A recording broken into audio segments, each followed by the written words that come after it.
It was a gloomy, rainy night. Sir Fernando, it isn't him, is it? Please tell me it isn't him, Catherine said. Miss, Sir Fernando said, as the attending physician for House Grint, I can say with confidence that these symptoms mean you are pregnant, Catherine Grint. Catherine could not believe it. She was currently facing the greatest crisis of her 22 years of life.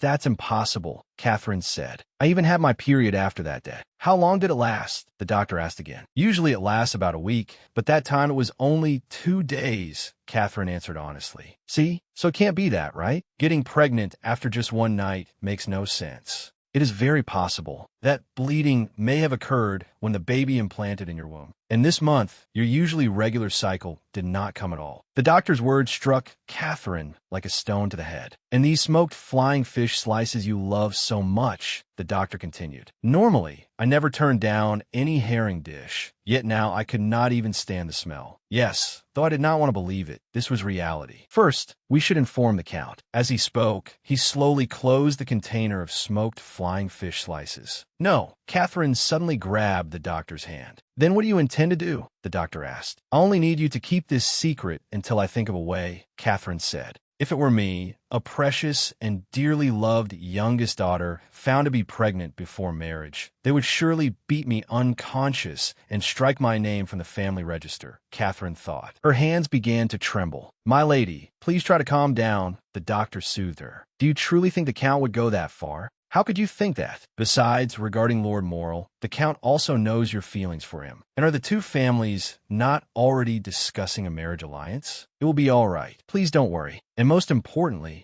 you are already engaged. Ansel Morrill, father knew. Her older brother knew. Even the person himself knew. He was the one Catherine had secretly loved for 10 years. And, just as Dr. Fernando had said, the two families were discussing a marriage alliance. Though this sudden accident left Catherine embarrassed and ashamed, with her usual free-spirited personality, she should not have been this painfully anxious. Yet at this moment, her mind was blank, her vision dark, her chest tight, and tears nearly spilled from her eyes because the child's father was not Lord Morrill. When I choked out those words, Dr. Fernando's eyes widened abruptly. The incident had to be traced back to 1 month and 1 week earlier. Your smile shines like a fallen angel. Your back is so broad, like the ocean itself. I want to gallop across that back like a fine steed. Catherine was composing a letter. Are you ready? I'm ready. Voices came from downstairs. Suddenly, Catherine sensed something was wrong. What is all that noise at this hour? She scolded the people downstairs. Amy, what is going on? Someone came from the tavern. Apparently, the young master is dead, drunk again. Again, Amy? Why does he always drink until he loses consciousness? Catherine said.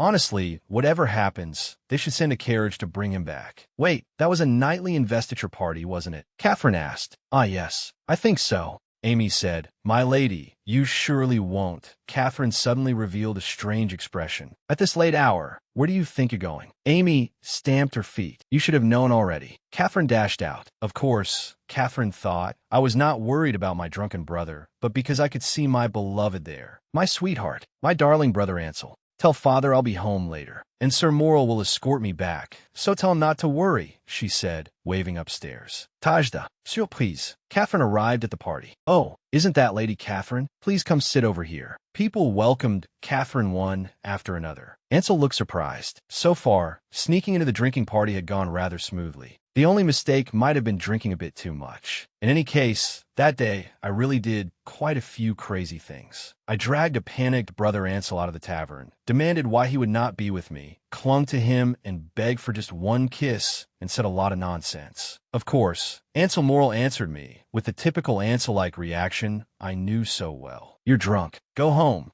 I'll take you. Facing the 3 blunt sentences he said with a stiff face, the drunken Catherine instead raised her pride. Enough. If you say we're going to marry, why can't we date first? To be honest, sometimes I wonder whether you actually like me, Catherine said. That's why I need some kind of commitment. I want to feel that we truly love each other. Catherine, Ansel hesitated for a moment. He slowly pressed a hand to his forehead. I have someone I like. What? His words nearly made Catherine lose her balance. The absurdity of that moment still made her tongue ache even now when she brought it up again. Not long before, when the two families had been discussing marriage, Ansel Morrill had clearly agreed readily. How had he suddenly changed his mind? Wait, what did you just say? Catherine asked loudly in disbelief. Marriage is not a problem. It is only because of that person. I hope you can understand. I may not be able to be gentle with you, Ansel said. What on earth are you talking about? Catherine shouted. I thought you liked me. I am sorry. Ansel's cold words came again. Are you serious? Then why did you propose to me? Catherine asked again. You know, love is not the only reason people marry, Ansel said.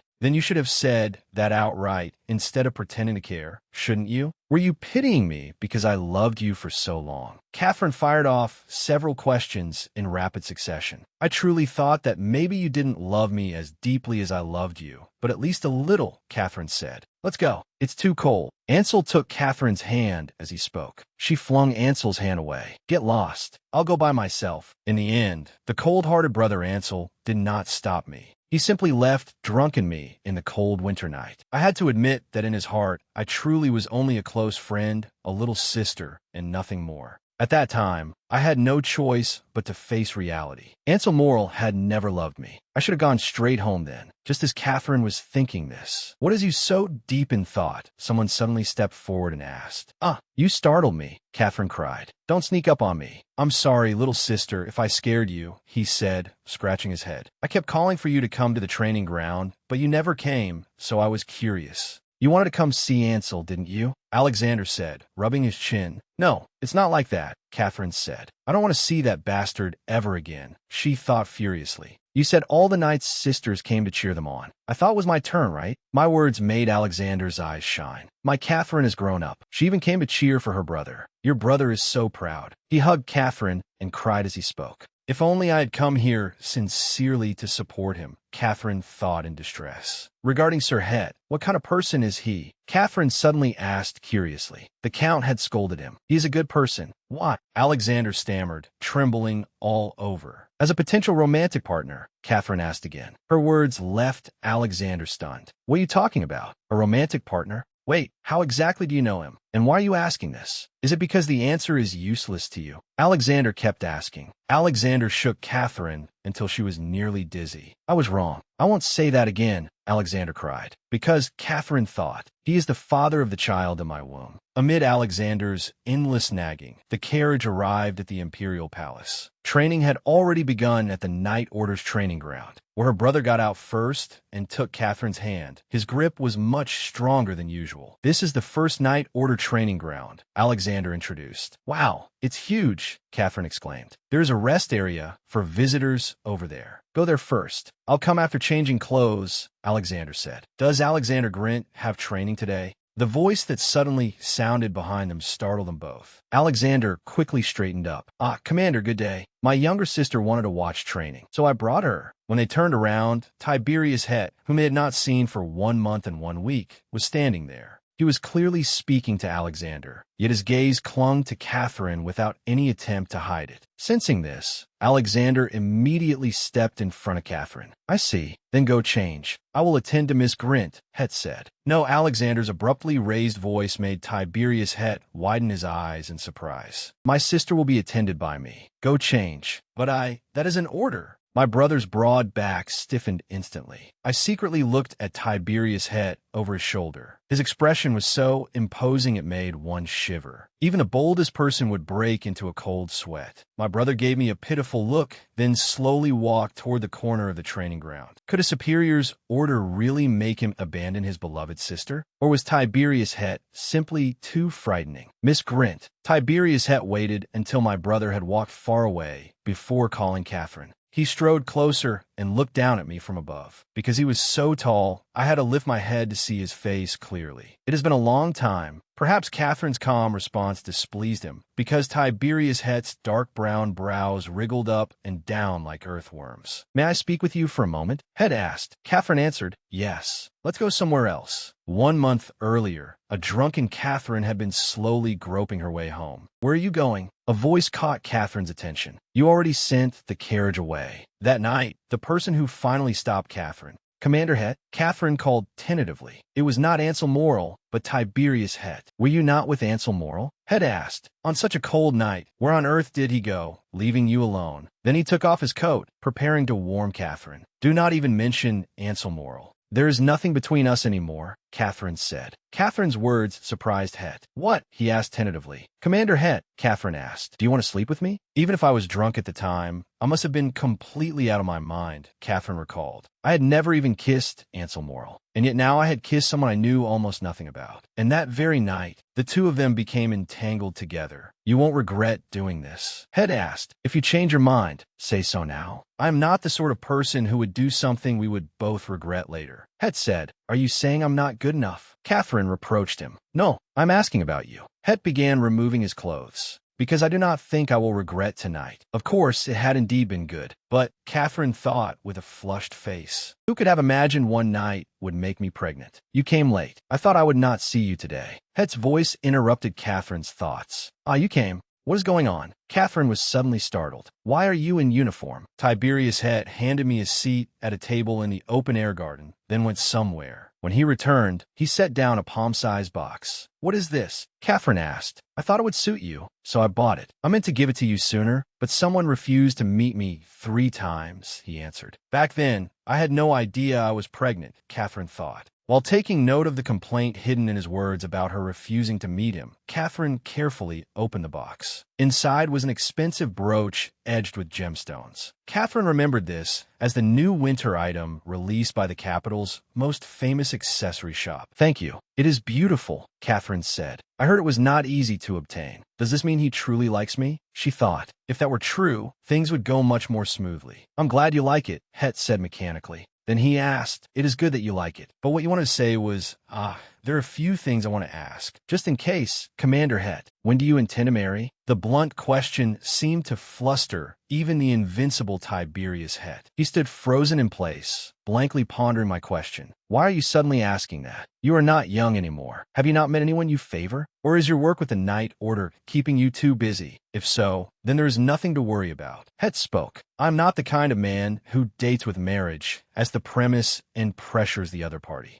Like you, miss, I'm a non-marriage advocate. I do not intend to marry. What? What did I ever say that? The way he shrugged and argued suddenly reminded me of our conversation that day. It must have been after that fierce quarrel, when I lay exhausted with my head on his arm and spoke nonsense offhand. And marriage? Were you not discussing marriage with Lord Morrill? I thought I heard you say something to Lord Morrill earlier, asking why you could not be together and wanting to date. Het asked, when did I ever say that? I do not know what you heard, but you must have heard wrong, Catherine said. I'm a non-marriage advocate. It is enough to enjoy the present. Being tied down is out of the question. I am so young and beautiful. Once marriage is mentioned, it becomes troublesome, and the feelings will collapse with it. Lord Morrill and I only argued because our values are different. I see. So Lord Morrill is eager to marry, while you only want to date? Het asked. Something like that. Even calling it dating is too ridiculous. What I pursue is a cool relationship like the one we have tonight. I absolutely did not come to you because of Lord Morrill. Do you understand? Catherine said. As expected, if she set aside her pride, Catherine Grint that day had been a fool. What she said to Tiberius Het that day had, of course, been lies. The one who wanted to bind the other was her. The one eager to marry was her. The one clamoring to date and meet was her. She had only made up those words because she did not want Het to see her clinging desperately to Ansel. It seemed Tiberius Het had believed her nonsense at the time. He probably thought their values aligned perfectly, seeking no restraints and only a physical relationship. So he sent his butler to invite me 3 times. Then date me, Het proposed. It is difficult to find someone as calm and straightforward as I am. Father, big brother. Catherine pressed her throbbing forehead. Tiberius Het looked at me and added, I believe I understand why you suddenly asked this. Miss, a man as cool and unrestrained as I am is not easy to find. If you're choosing someone to date, am I not the best candidate? What on earth should I do? Catherine thought. I will consider it seriously, she replied.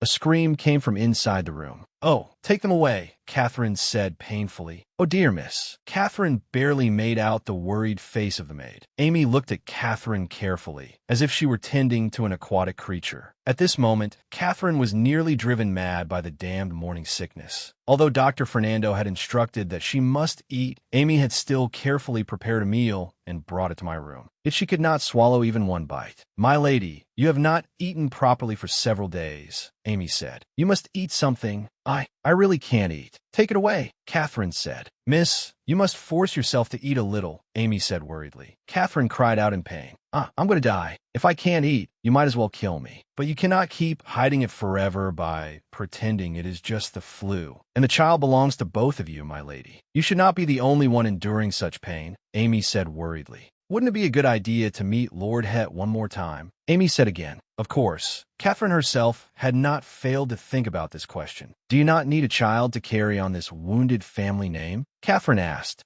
I do not need one. Frankly speaking, I was not born into a noble family with a long history. So what meaning would any of that have? She recalled Het's words again. He said he did not need marriage or children. Catherine cried. He said that right to my face. How could I possibly bring on my pregnancy? A noble woman pregnant before marriage would undoubtedly face harsh criticism. If the person involved happened to be the youngest daughter of an eminent count's family, then it would only be a matter of time before the entire empire turned it into gossip. Amy, what will become of my life? Catherine asked blankly. Amy looked down at me, wrapped in a blanket, and sighed softly. You should have been more careful. I was careful, all right, Catherine shouted. I was indeed a little drunk, but I was still completely conscious. You did everything properly. Aside from drinking Palgren tea, there is no contraceptive method that is 100% effective. Shut up. Catherine glared fiercely at Amy. Amy, why do you also look so serious? I have already been severely scolded by Sir Fernando. That's enough. As she spoke, she began pinching Amy's cheeks. Oh, that hurts. Amy begged for mercy. It is all because I acted impulsively like a beast that day that things have turned out like this. Catherine grinned. You cannot abandon your baseline as a human being any further, she thought. Just then, the young maid Jane's voice came from outside the door, accompanied by a gentle knock. My lady, Sir Morrel has come to visit. The two who had been fooling around froze instantly. Hearing that name, Catherine instinctively threw off the blanket and sat up. Even Amy widened her eyes in surprise. I told him you were unwell. He said he would come again later. What should we do? Catherine asked Jane to invite Ansel to wait in the drawing room first, then asked Amy to help her apply light makeup so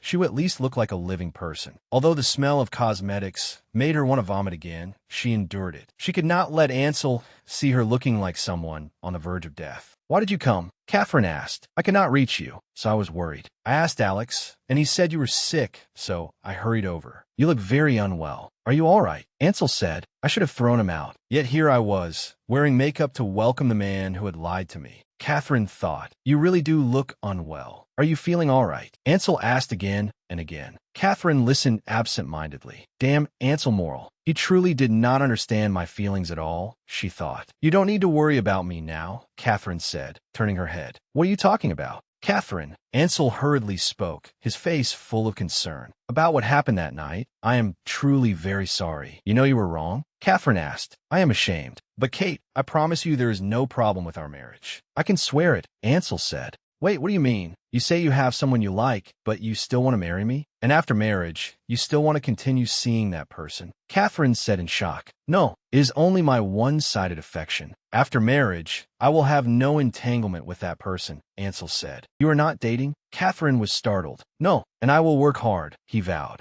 Right now, I only see you as a little sister, so it is difficult. But if I do my utmost from now on, the situation will surely change. Many nobles have someone in their hearts, and marriage is merely a dignified transaction between families. Couples who maintain their marriage like a business are also common. But I truly like Brother Ansel. I do not want to build that kind of marital relationship with him. So when he confessed that he had someone he liked, I thought our marriage would be canceled. Catherine thought, but now I was foolishly beginning to waver again. Brother Ansel said he would slowly sort out his feelings. If our relationship could develop from simply being like siblings, perhaps I could also enter his heart. But everything was too late. How did I keep forgetting that there was already a child in my belly? It was Tiberius Het's, not Brother Ansel's. Let's cancel the engagement. We will pretend nothing happened, Catherine said. Catherine, he called out in despair. Ansel hurriedly grabbed Catherine's hand. I was wrong. I am sorry. I will work hard. Catherine panicked. Why? Why are you acting like this? If the engagement is canceled, we will never be able to return to how we were before. Just thinking of that makes me very sad. Even if it is difficult now, I will work hard. Please do not give up, Ansel said. I know I still do not have that kind of romantic love, but if I must spend my life with someone, I've always thought that person would be you.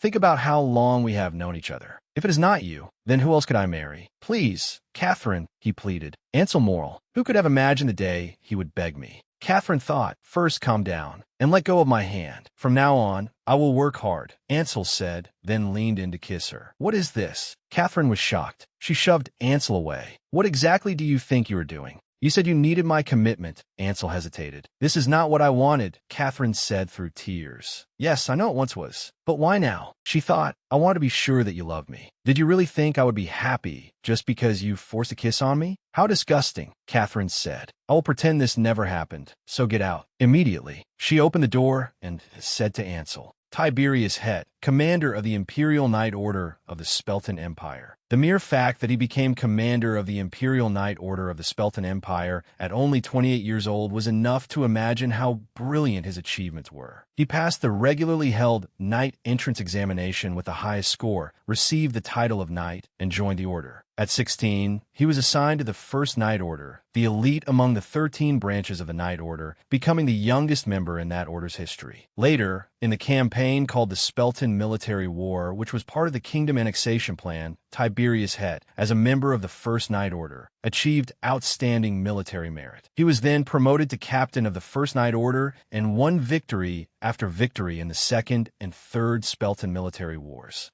At that time, the land and wealth bestowed on him by Emperor Spelten Bas were worth as much as a small kingdom. Thus, this common-born man won wealth and power through his own efforts. His life could be called perfect, but his legend did not end there. In imperial year 1052, when Tiberius Het was 25, the Sixth Imperial War broke out between the Spelten and Ionic empires, the two great empires that had long struggled for supremacy on the continent of Galicia. In that long, back-and-forth war, the Spelten Empire was once on the verge of defeat. However, Tiberius Het, then captain of the First Knight Order, defied the withdrawal order of the commander of the Imperial Knight Order and adopted offensive tactics, turning the tide of battle. In the end, he forced the Ionic Empire to surrender and ended the Six Imperial Wars. In the Spelten Empire, known as the land of martial valor, was there anything more glorious than winning a war? Tiberius Het's promotion to commander of the Imperial Knight Order was only natural. A year later, at 26, he successfully reached a peace agreement. The Idol of Knights, the strongest warrior of the Spelten Empire, the incarnation of the mythical god of war worshipped by the people of the Spelten Empire. Dozens of honorific titles followed his name. Countless capable commoners took the entrance examination with the goal of becoming a second Tiberius Het. Even knights of noble birth held him in great respect. His training was extremely strict, and his subordinates suffered greatly. James Brown, who told you to abandon your stance? Het asked. Why, yes, sir. Lord Grint made a mistake, so we thought we should start over. Who made a mistake? Het asked. Alexander Grint did. Yes, I was very certain just now, James said. Sir Grint made no mistake. And finding mistakes is my job, Het scolded. Who gave you the authority to stop the exercise? Has everyone gone mad? I will correct myself, James said cautiously. Sir Grint, Het shouted. Commander, Alexander startled and answered. Yes? Would you mind speaking with me alone for a moment? Het said. His clearly defined features were somewhat rugged, but that was by no means a flaw. First place among men-women most wanted to marry. First place among men-women most wanted to have a flirtation with. First place among people others most wanted to know. Tiberius Het easily swept these three rankings and was a top man of the empire in name and reality. However, because of rumors that had long circulated within the First and Second Knight Orders, the knights' gazes toward this superior had become somewhat subtle. Finally, this day has come. Alexander, good luck. You can do it. People inside the Knight Order said one after another. Alexander followed Het with tears in his eyes.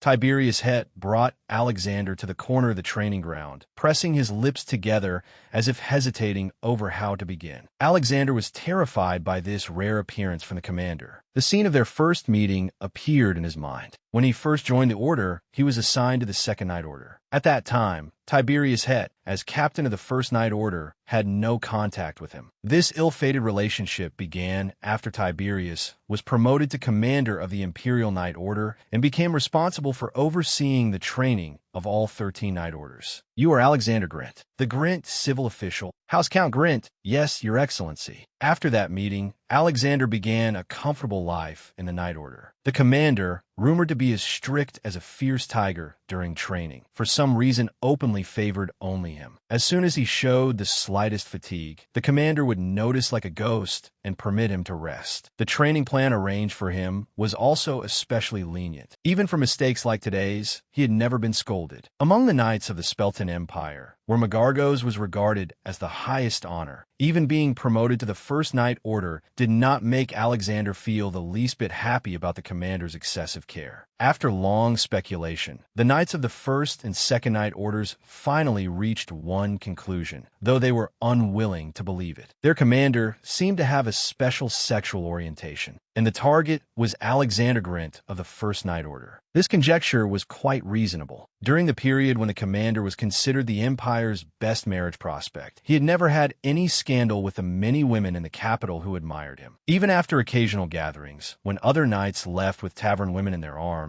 the commander would always go home as strictly as a blade. As the person involved, Alexander was fully aware of the rumors surrounding him and the commander. Amid this continuous favoritism, he even morbidly confirmed in his heart that the commander was a homosexual secretly in love with him. At this moment, seeing the commander stammering, Alexander almost jumped up to stop him from speaking. If the commander said something like, "I like you," or "date me," he would resign on the spot and leave. Just as Het was about to speak, Alexander suddenly shouted, "Commander, my younger sister is ill today. May I finish training early and go see her?" These words instantly caught his attention. "What? She is ill?" The commander's voice suddenly rose, startling Alexander. "Yes, father is busy with work and cannot take care of her, so I am worried about leaving her alone," he said. "Oh heavens, we cannot leave a sick person alone." No.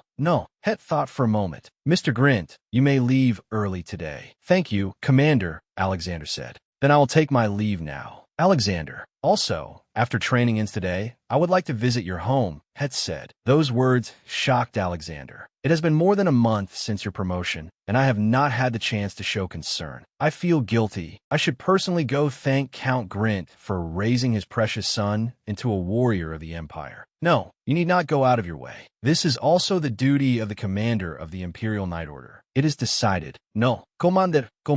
Leaving those words behind, the commander strode back toward the training ground where training was underway. Alexander looked at his back and smiled bitterly. What was this supposed to be? Was he going directly to meet the parents and discuss marriage? Imagining the commander kneeling before his father and begging, "Please give me your son," sent a chill up Alexander's back. Dr. Fernando said fresh air helped relieve morning sickness, so Amy insisted on dragging the heavy-bodied me out for a walk. I had wanted to go to the home of my only friend, Casey, to pour out this frustrating situation. Perhaps I would feel better. "Must you go to Miss Casey's house? We could also take a walk outside the city where the air is good," Amy said. Catherine asked, "Why do you dislike Casey so much?" "It is not that I dislike her. I just feel she is hard to read." Amy combed Catherine's hair as she spoke. "Still, you have not seen her in some time." Catherine said, "Wouldn't you be happy to see her? You have known each other for a long time." Amy was saying the same thing again. Amy, who had come to Catherine's home at the age of 12,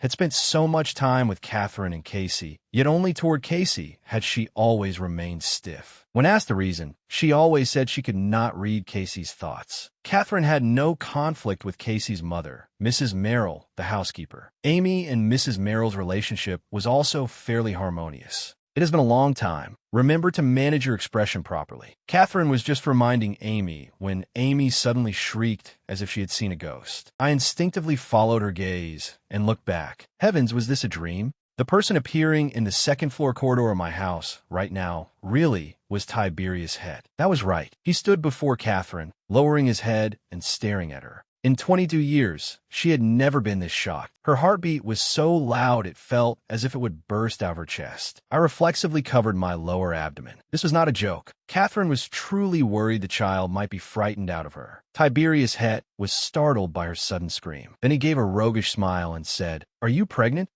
Her heart pounded wildly. How'd he know? Just as that foolish thought flashed through her mind, Catherine saw the faint arc at the corner of his mouth and finally realized he was joking about the phrase, nearly miscarried from shock. P. Pregnant? Saying such a thing to an unmarried young lady is far too rude. Having been frightened out of her wits twice in a row, Catherine instantly burst into anger and swung her fist hard at Tiberius' head chest. The air froze instantly.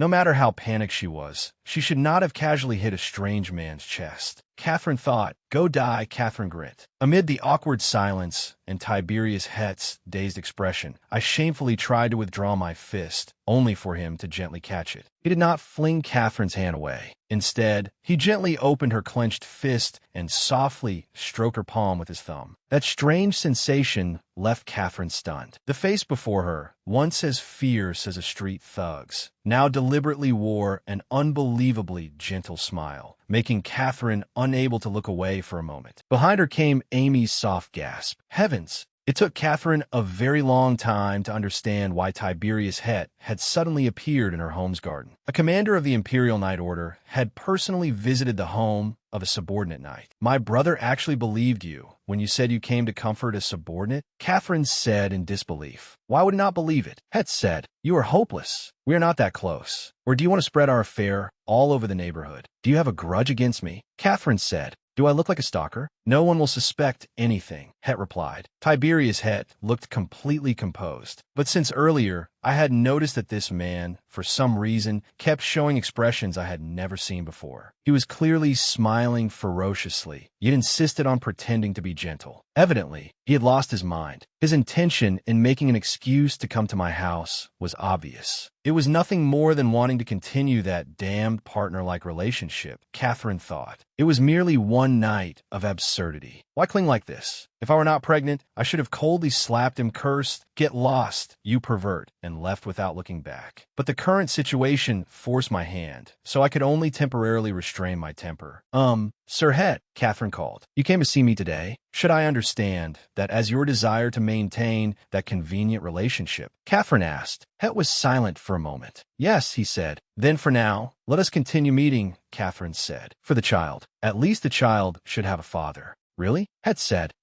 But there is something I am curious about." "What is it?" he asked. "If this sort of cool relationship of ours continues, although you say you are a non-marriage advocate, will you perhaps want to marry someday? Is it truly impossible that one day you might want to marry or do something similar?" After Catherine stammered through her question, Tiberius Het stopped walking again and stared fixedly at her. Since he was a non-marriage advocate, he must hate talking about marriage. But what should I do? Catherine thought. Forget it. Who cares? Please imagine a cute baby. Oh, how adorable. Chubby cheeks, plump little lips. The hands and feet would surely be long and elegant like yours. Heavens, even the crying would be lovable. You would never get tired of looking at the baby all day. If there were a cute baby in the world who looked exactly like you would definitely want a child someday, right? To persuade Tiberius Het, Catherine used every trick she had, secretly hoping he would be moved. Tiberius Het remained silent for a long time, as if pondering Catherine's words. That ambiguous, pitying expression of his made Catherine feel that half her hopes had fallen through.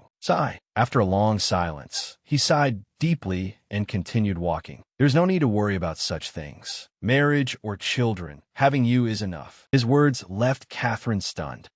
As expected of the scum of the century. Catherine nearly turned to stone. Wasn't that plainly saying, "I only need your body"? Het said, "Do not make such boring jokes. They only depress me. I was only asking." "Why are you depressed?" Catherine muttered. "Enough. Will you still meet Ansel Morrill after this?" He asked again. I don't think I will see him again," Catherine said. "You like a man like Morrill just because he has a pretty face?" Tiberius Het wiped his face with one large hand and asked sourly. "Ansel is handsome, but that is not why I liked him." "Then why?" Het asked again. "Do you have to ask in such detail?" But for the child's sake, I decided to answer patiently. If there were no child, I really would. Catherine thought again. She began to tell the story. "When I was 12, I almost had an accident. At that time, it seemed to be during the Second Spelton Military War. A group of slaves brought from the kingdom escaped. They planned to flee elsewhere around the capital's festival." "I know," Het said. "Right. Of course you would know, Mr. Het. You were deployed then, weren't you?" Catherine prompted him. Then she continued. "I was outside the city and accidentally fell into a ditch, and by chance they kidnapped me. They needed money. A little girl in fine clothes naturally became their target. I think I was locked up for about a week in a tavern basement or somewhere like that. I only found out later that they probably thought I was a noble they could not afford to offend, and were conflicted over whether they should simply kill me. At that time, 2 or 3 royal knights came. I did not know how they obtained the information, but they came to capture the slaves. I was lucky and was rescued. I was so frightened then that my eyes were swollen from crying. I was out of my senses. One of them held me and said everything would be all right. I did not even see clearly what my savior looked like. I only remember that he was injured while holding me and fighting. A long sword pierced straight through his right shoulder. He must have been injured in battle while protecting me. That was, Het said. Yes. Only later did I learn that person was Ansel, Catherine said shyly. Was that really Ansel Morel?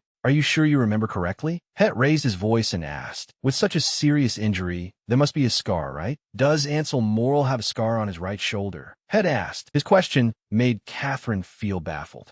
I suppose so, she said. I do not know. It is not as if I have seen Ansel naked. Tiberius Het suddenly grew excited and raised his voice. Hearing my answer that I had never seen Ansel naked, he first cleared his throat, then gave a wicked smile. This madman was definitely obsessive. Have you seen my naked body first? Hey, are you really a pervert? Shame surged up. Catherine pounded his shoulders wildly with both fists. Though Catherine was venting her anger, Tiberius Het laughed so hard he bent back and forth, as if being hit were the greatest pleasure in the world. After Catherine had swung her arms for a long while, Tiberius Het caught them again. He gently gripped Catherine's wrists and, as before, brushed the inner skin with his fingertips. Over the already strange atmosphere, another layer of goosebump-inducing awkwardness floated up. What had gotten into this guy? Why had he been acting like this since earlier? Catherine thought. His fingertips unsettled her mind, while his face wore a smile that did not match his fierce appearance at all.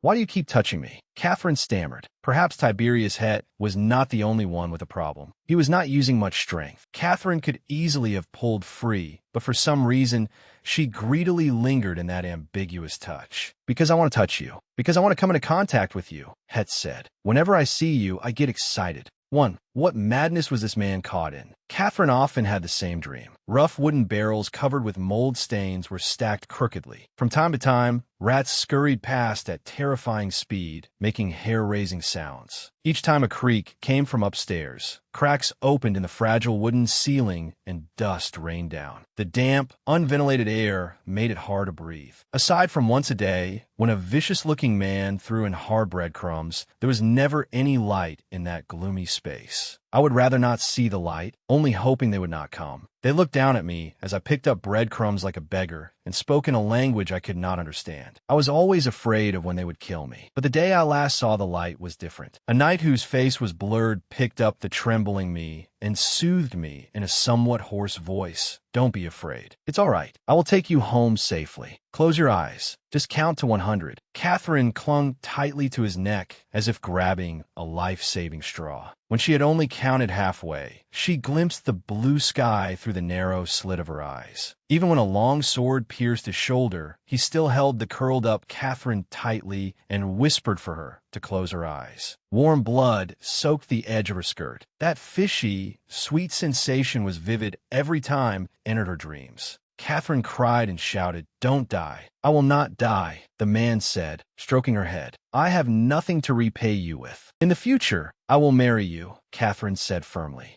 The atmosphere of the dream had been good before, but of all places, it had to go wrong here. 12-year-old Catherine Grint clearly knew she came from a prestigious family, yet she treated marrying her savior as an expression of gratitude and even felt pleased with herself for it. This was all Father's fault. He always murmured, "What lucky man will get to marry our family's princess?" Because of that absurd nonsense, Catherine had naturally thought from childhood, the man who marries me must be very lucky. Although the face of the knight who saved her life was blurred in her memory, his expression was extremely clear. If it had been me, I would have been angry at someone joking about a life-saving death. Yet he revealed a heart-tremblingly gentle smile and nodded. "All right, I will wait for you," the man said. "Yes, you said you would wait, Ansel Morel." I woke up shouting the name of the irresponsible Ansel, who had stood me up. Before my eyes was a shocked Casey. You dreamed of Brother Ansel? Casey set down the tea tray and sat beside Catherine's pillow. Catherine sprawled on the sofa like a sloth, whimpered, buried her head in Casey's lap, and looked up at her worried face. Right. After laying her cards on the table with Tiberius' head, Catherine had driven a carriage to Casey's house as planned. She had wanted to say so much, but lately, whenever she met someone, she became sleepy. As soon as she arrived, she fell asleep with her limbs spread out. She must have been dreaming. Catherine, your complexion is terrible, Casey said soothingly. I am pregnant.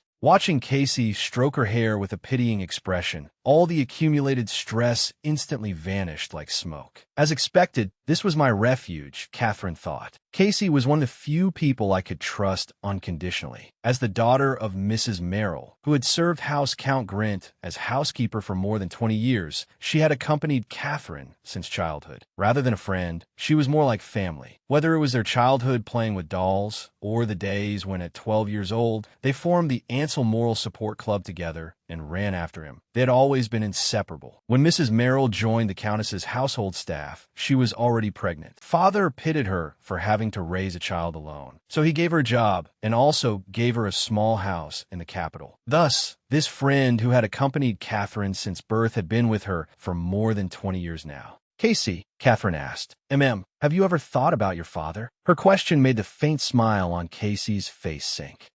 How should I put it? I do not know what my father looks like at all, so I do not think I've thought about him much. So if you do not even know what he looks like, you do not miss him, right? Catherine asked again. I do not miss him, Casey replied. You do not miss him, Catherine repeated. Casey gently stroked Catherine's hair, the corners of her mouth lifting into a faint smile. For some reason, looking at that smile, Catherine suddenly felt a chill. It was not her usual infinitely gentle smile. But I hate him so much that if I could, I would definitely take revenge on him.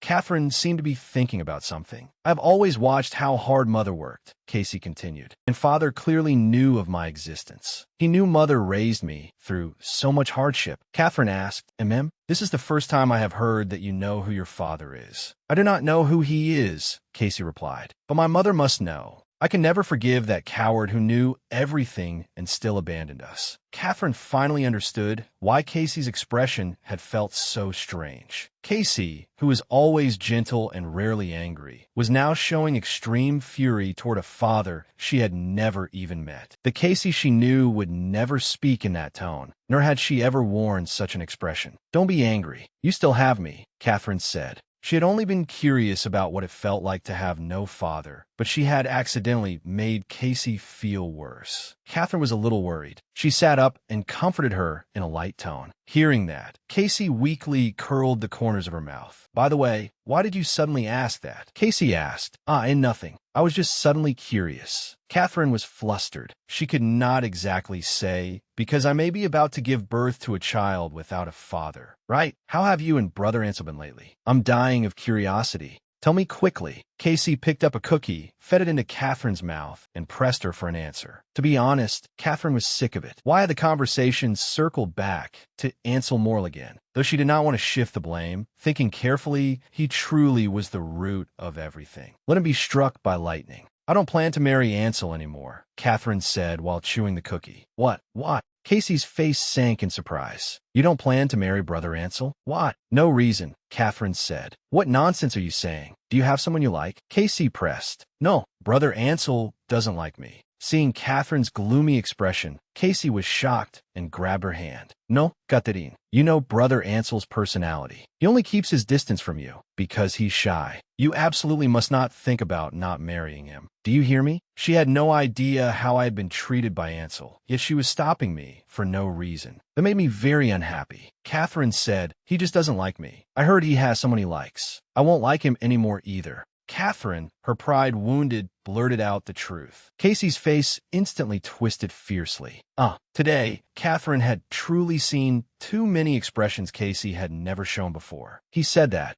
Catherine said stubbornly. Yes, I'll tell you exactly what he said. He told me I should proceed with the engagement ceremony as planned, but stop discussing romantic matters with him. Catherine pressed her lips together. Because he already has someone he likes. Just thinking of it again made Catherine burn with rage. That's too much, Casey said. I'm Fina. Whatever. There are plenty of men in the world anyway, Catherine said. Casey was furious, as if she herself had been wronged. She bit her lower lip tightly, her chin trembling slightly. Looking at her, Catherine felt both unfamiliar fear and some gratitude. Who else in the world would be angry over my affairs, as if they were her own? But then Casey patted Catherine's shoulder. Catherine, don't make an impulsive decision. How many years have you liked Brother Ansel? Can feelings like that be abandoned just because you say so? Men are all foolish for a moment. Only you are worthy of Brother Ansel. Calm down and hold on. Catherine was shocked. No, what twisted logic is that? How am I supposed to? I'm also a little disappointed. You liked Brother Ansel for 10 years. Are you just going to let it end like this? And that day, if it hadn't been for Brother Ansel, what would have happened to you? Casey comforted her. I know. Catherine, enough. I won't persuade you to give up Brother Ansel. Casey's firmness left Catherine only half understanding. After all, Casey had witnessed Catherine and Ansel's more than 10 years of feelings. She sincerely hoped they would have a good ending. Perhaps that was simply her stance. When I see Brother Ansel later, I'll definitely teach him a proper lesson. Don't worry, all right. Casey suddenly put away her anger and gently stroked Catherine's cheek. Catherine leaned into her warm palm and smiled awkwardly.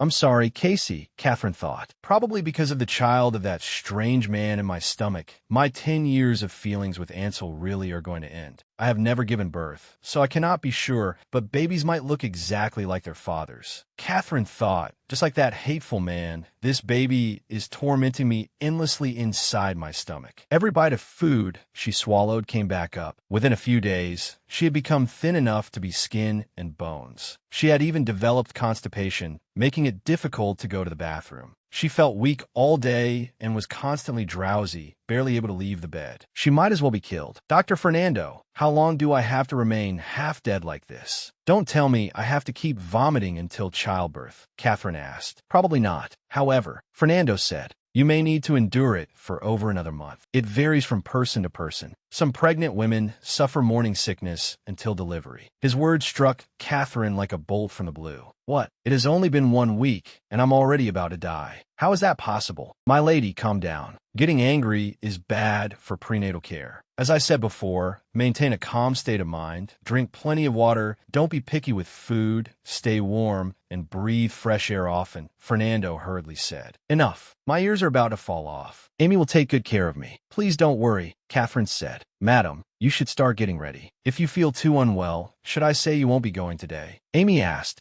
Madam, are you going somewhere today? Fernando asked after hearing this. No, today is the regular gathering of the Royal First Night Order, Amy said with shining eyes. And it's actually being held at our home. Father said he would host the nights at home to celebrate brother's promotion. This absurd arrangement was the result of Tiberius Het coming to the Grint residence a few days ago and discussing it with Father. Honestly, it was too forced. Dozens of knights were promoted every day. What reason was there to invite the knights to one's home in the middle of the night? I advised Father not to exaggerate, but he was excited over Brother Alex being promoted to the First Night Order and would not listen to me at all. On top of that, Tiberius Het personally visited and praised Brother Alex to the skies. Catherine thought, and so today, the day of the First Night Order's regular gathering. Our home has been busy since early morning. I absolutely cannot miss it. If I miss an event held in my own house, they will definitely begin asking about the reason. Catherine said with a headache, then help me get ready right away. Amy said, why are you so excited? Catherine asked. Of course I'm excited. Lord Het is coming today, Amy said with a laugh. What does that have to do with you being excited? Catherine asked. Dr. Fernando, you should have seen Lord Het when he came over a few days ago. My goodness, the way he looked at our young lady was practically dripping with honey. What romantic novel is this girl imagining now? It was clearly a perverted, sinister intention dripping down. Drip, drip, dripping. Really, Fernando did not disappoint Amy either. Actually, that was the first time I saw Lord Het with my own eyes. I had only heard before that he looked like a vicious bandit, but he was completely different. Amy continued, he's super masculine, super refreshing. So refreshing he could kill. Just meeting his eyes made my hair stand on end, Catherine said speechlessly. I think he's 10,000 times better than Lord Morrill. To be honest, Lord Morrill is too handsome, and that actually feels pressuring. Amy continued. How should I put it? He feels as if he has no bones. At night, he probably doesn't have much strength either. What did you say? You really have no filter. Come here and see if I don't hit you. Ouch, my lady. The two tangled together. While being hit by Catherine, Amy kept happily chattering. Look at Lord Het. With a face like that, you can tell he must be very capable, right? My lady, what nonsense are you saying? Have you gone mad, you girl? Catherine smiled awkwardly and secretly glanced at Dr. Fernando, who was taking out a handkerchief to wipe his forehead. Although Amy and the doctor were as close as family, this was still far too embarrassing. By the way, when does my lady plan to tell the Count? Fernando asked. His words startled Catherine. When I saw him in the drawing room earlier, he asked about your health. I nearly went mad, trying to muddle through. He has never worried so much about you over merely catching a bad cold. Although he had brought it up to cover the awkwardness, thinking carefully, this was indeed a worrying topic. There was still some time before her pregnancy would show. She could take it slowly. You cannot hide it forever. Before Fernando could finish, Amy cut in first. My lady, shouldn't you tell Lord Het first? Huh? Amy, what did you say? My lady, have you still not told Lord Het the truth? Fernando was shocked.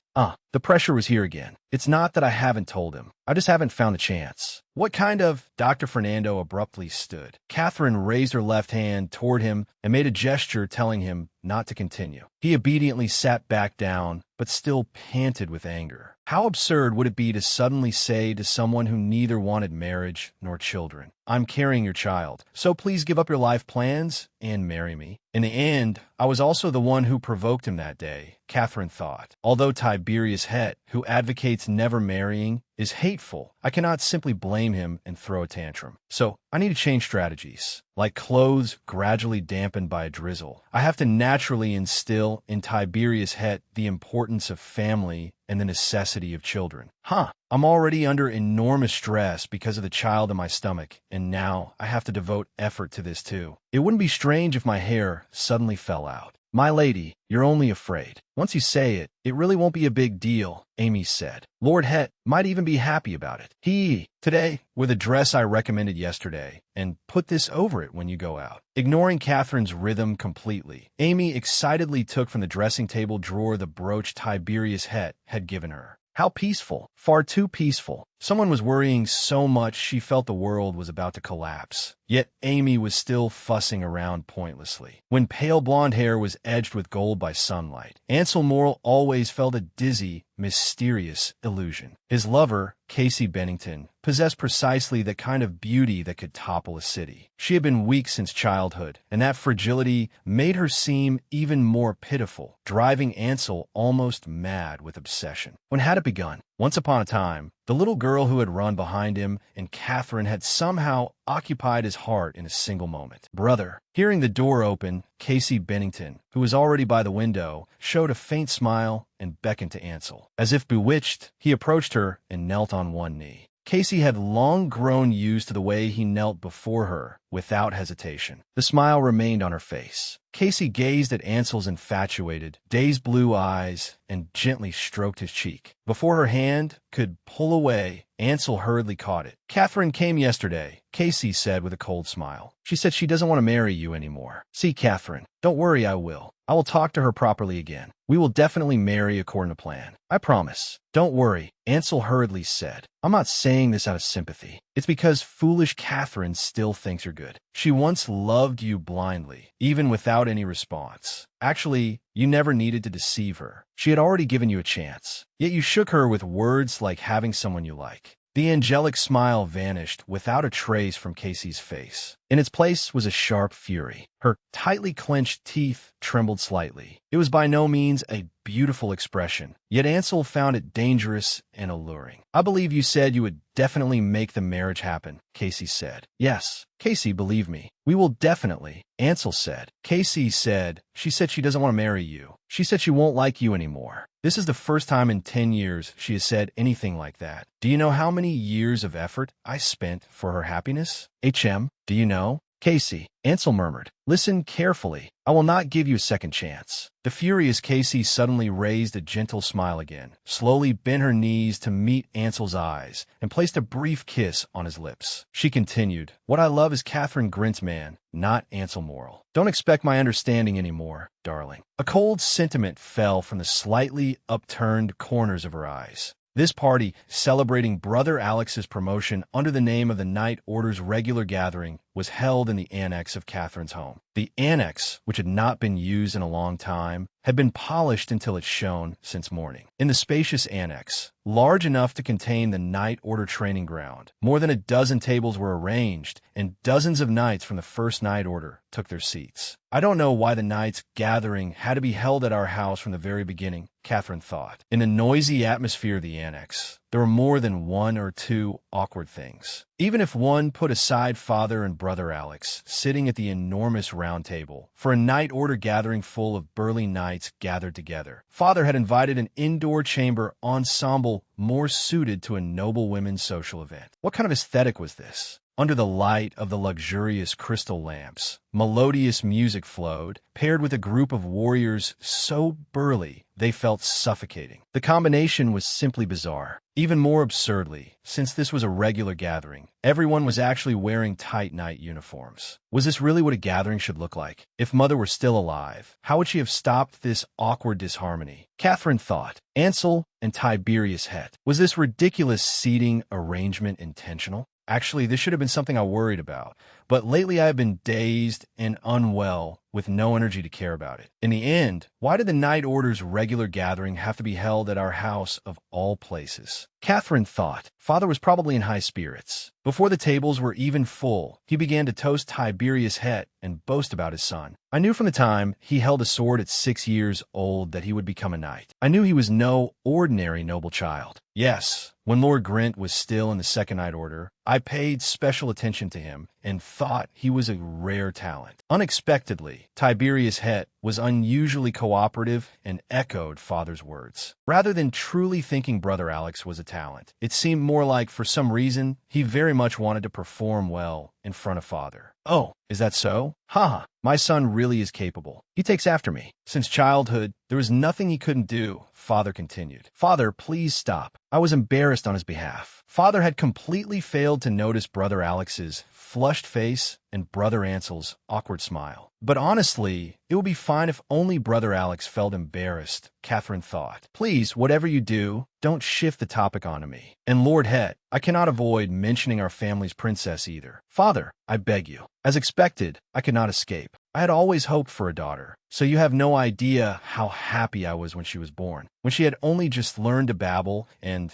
looked at me for the first time and called me Papa, that excitement. People who haven't experienced it wouldn't understand, Father said with emotion. Ha ha, she must have been adorable, Het said naturally. This opening to a long bow stretching back 22 years gave me a splitting headache. Worse still, he was now telling embarrassing stories about my babyhood in front of a man who neither wanted marriage nor children. She's still adorable now, isn't she? She completely takes after my wife. Snow white skin, big bright eyes. Look at her. Father's next words startled Catherine. Huh, how can she be so beautiful? Father, Catherine said with an awkward smile. Yes, even in the capital, I have never seen a girl as beautiful as Miss Grint, Het said. What on earth is he saying? Catherine thought. I must have been blushing like a ripe apple. Without touching them, I knew my cheeks were burning. Faced with Father's extravagant praise, Tiberius Het looked at Catherine's face, the corner of his mouth curving into a faint smile like fine snow. When their eyes met, Catherine awkwardly lowered her head. I can hardly bear to marry off my daughter. I wish I could keep her by my side for life. Fortunately, she has always liked Ansel so much. Father sighed, sounding a little regretful. This was no longer just a hint, was it? Why was he choosing only sensitive points as topics? Catherine thought. Father, huh? What on earth are you saying? Catherine said. Actually, Ansel is practically like a son to me, so I'm not worried. But as a father, Father kept rambling. Our Lord Morrill and Miss Grint lovers. Het suddenly said. I thought Miss Grint had someone else in her heart. Tiberius Het propped his chin on both hands. He slowly looked toward Catherine. As expected, this was clearly Tiberius Het's strategy to test Catherine. Had he not always emphasized maintaining a calm partnership? Yet secretly, he cared about Catherine and Ansel's relationship. That, Catherine stammered. In an instant, Father and Brother Alex, who smiled so widely their mouths could hardly close, as well as Ansel with his subtle expression, all focused their gazes on Catherine. What kind of answer did Tiberius Het want to hear? Since we agreed to be partners, does he want me to say in front of father and brother Alex that the person in my heart is you? Catherine thought. When he came to the house before and again questioned me about Ansel, I had wanted to snap back. What does it have to do with you, who I date? But I had restrained myself. In any case, I had already intended to sort out my relationship with Ansel, and I also wanted to maintain as harmonious a relationship as possible with Tiberius. I still think so now. I need to say something Tiberius wants to hear as much as possible. Just as Catherine was considering how to answer, Ansel spoke first. Commander, you may have listened to rumors. Kate and I are indeed lovers. You're dating with marriage in mind. Then, Tiberius Het stared at Ansel with icy eyes. If it had been me, I would probably have been frightened out of my wits by that look. But Ansel, as if used to it, met his gaze calmly with a faint smile. A subtle atmosphere spread across the dining table. The gazes of Tiberius Het and Ansel seemed as if they could spark. I see. Unexpectedly, the first to look away was Tiberius Het. He glanced at Catherine with an unreadable expression and said nothing more. Why did I do that at the time? Clearly, if I had only remained silent, things could have passed along with the flow. Catherine thought, why, at that moment, did I feel sorry toward Tiberius Het?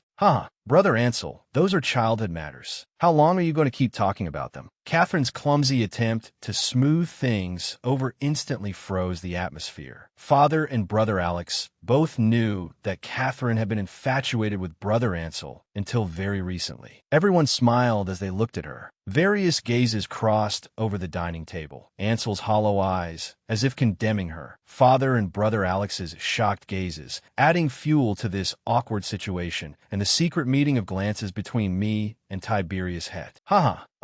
This fruit is really fresh. Try some. To break the awkwardness, Catherine pointed at the salad served as an appetizer and changed the subject. It was a fruit salad drizzled with yogurt dressing. She speared a piece of orange and stuffed it into her mouth. The sweet and sour flesh burst in her mouth and unexpectedly stirred an appetite she had not felt for a long time. Strange. When my morning sickness was severe before, I could barely eat anything, Catherine thought. This unexpected appetite made me a little happy. Usually, I did not even like sour fruits like oranges, let alone before the morning sickness. Is it good? Probably startled by the way Catherine was attacking the salad like a starving wolf, brother Alex, sitting beside her, asked with an awkward smile. When she looked carefully, half the crystal bowl of salad was already empty. Only cherry radishes and lettuce remained in the bowl. The oranges had been picked clean. You usually don't like sour things. Looks like this suits your taste this time, Father said with a smile while pouring wine. Somewhat embarrassed, I set down my fork, only to see Tiberius Het across from me, holding back an amused smile as he pushed the salad bowl in front of him toward me. You look as if you're eating it very happily. Like a cute little rabbit, he suddenly said. That was too rude of me, Het suddenly said. No, not at all, Catherine said, declining. I could only respond with an awkward smile that anyone could see through. Father looked at me and Tiberius, his eyes clearly suspecting that there was something subtle between us. No way. I finally managed to change the topic.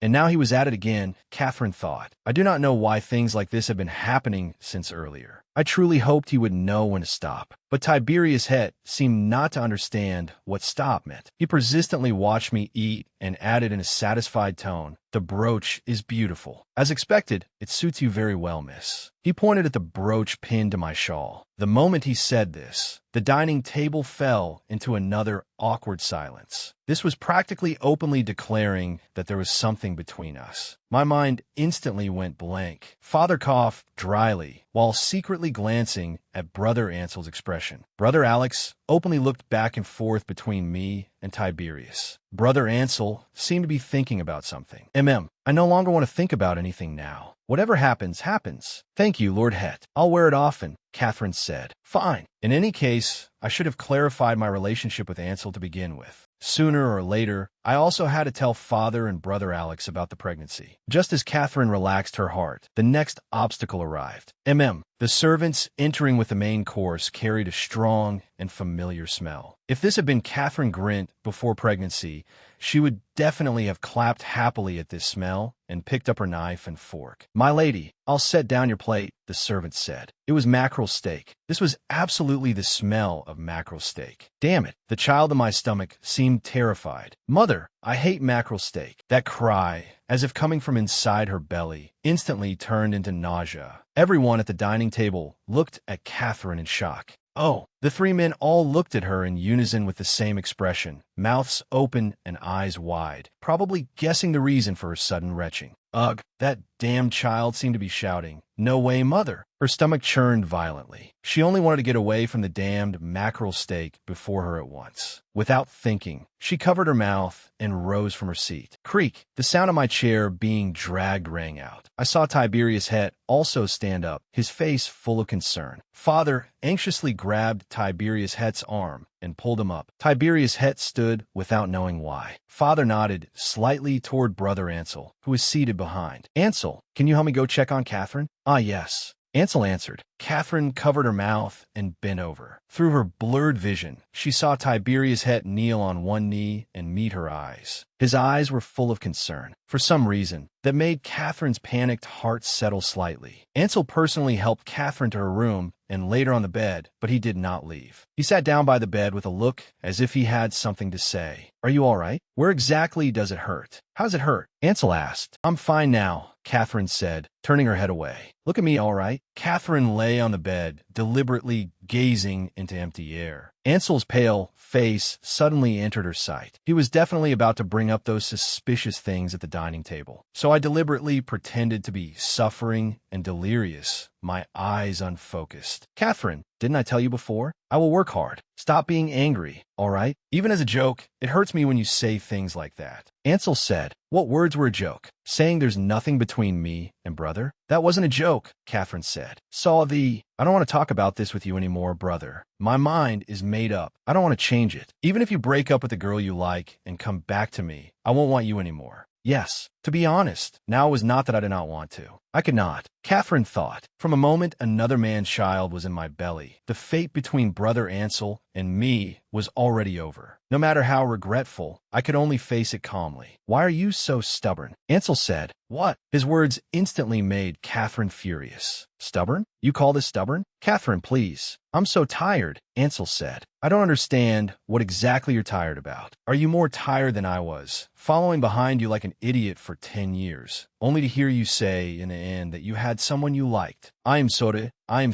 From now on, I'll treat you well. Ansel kept trying to salvage things. Why do you keep saying the same thing? Even if you treat me well, what then? I no longer want to do anything for you, Catherine said. Please, Catherine. Brother Ansel pushed himself up against the edge of the bed and suddenly took Catherine's hand. If there's anything you want, say it directly. I'll do anything for you. Why had I not realized this in 10 years? I could have known if I had observed him carefully. Catherine laughed inwardly. In the gaze Ansel fixed on me, there was no extra space at all to hold affection or love for me. Even without asking, I knew what he meant by saying these words in this posture. If driving a person into such a pitiful, forbidden place counts as a skill, then he truly is skilled. Catherine thought, it would have been wonderful if you had said that before telling me you had someone you liked. Catherine shook off Ansel's hand and said, at that time, I was restless because I wanted to kiss you, wanted to make out with you, wanted to roll around in bed with you. I would definitely have agreed very easily. She could not tell whether she was angry because Ansel Morel's words had some logic to them, or simply because her emotional control had failed. Lately, she was always suddenly depressed, suddenly angry. Even without Ansel Morel stirring things up, her emotions swelled like a balloon. But perhaps this was good. Her sensitive emotions and sharpened nerves allowed Catherine to say harsh words without guilt to Ansel Morel, who still occupied one corner of her heart. Sorry, I'm not a fool. Though I don't know why you need me as insurance. Using your body to lure me is too cheap. I'm not interested now. Get out. Ansel did not respond. Otherwise, I'll go out. The instant I lifted the blanket and got out of bed, Ansel Morel grabbed my wrist. It hurts a little. Let go. It hurts. Catherine rose with him. A red mark remained on the wrist Ansel Morel released. Catherine lowered her head and looked at the wrist that had been grabbed. For some reason, she thought of Tiberius Het. When Tiberius Het came to our house, he had grabbed my wrist like this too. Unlike Ansel Morel's pale, woman-like hands, his hands were at least twice the size of mine. They were firm and powerful, yet unexpectedly gentle and did not hurt. And just as he had said then, it felt as if he simply wanted to touch me. Catherine could not help recalling this. How ridiculous. When I was grabbed by such a fierce person, I did not feel as if I had been seized. Yet being grabbed by these beautiful hands hurt and made me numb. 10 years. Yes, 10 years, Catherine. Do you think you can easily erase that time? Ansel asked. Let's see whether I try, Catherine said. So you still haven't forgotten? Ansel seemed to have caught a lifeline. Over the years, whenever Catherine fell into a hazy sleep, she would always think about what Ansel Morrill truly wanted from her. Of course, she never found the answer in the end, and so she stopped thinking about it. She did not understand. Truly, she did not understand. He said he had a woman he liked, and he said he would give up. Then why was he clinging to her so tightly now? Yes, that's true. I still like you, Catherine said with her arms crossed. But I have absolutely no intention of reconsidering our relationship. Don't worry. Go date that woman, or even marry her. What's the problem? For some reason, her stomach began to churn again. Her vision also blurred. Catherine forced herself to move her almost limp legs, but Ansel Morrill grabbed her again. He suddenly pulled Catherine into his arms and gripped her chin, as if about to kiss her. Before his lips touched Catherine's, she forcefully turned her head aside, and his lips landed on Catherine's chin. Lord Morrill, are you still inside? Tiberius Hett's voice came from outside the door.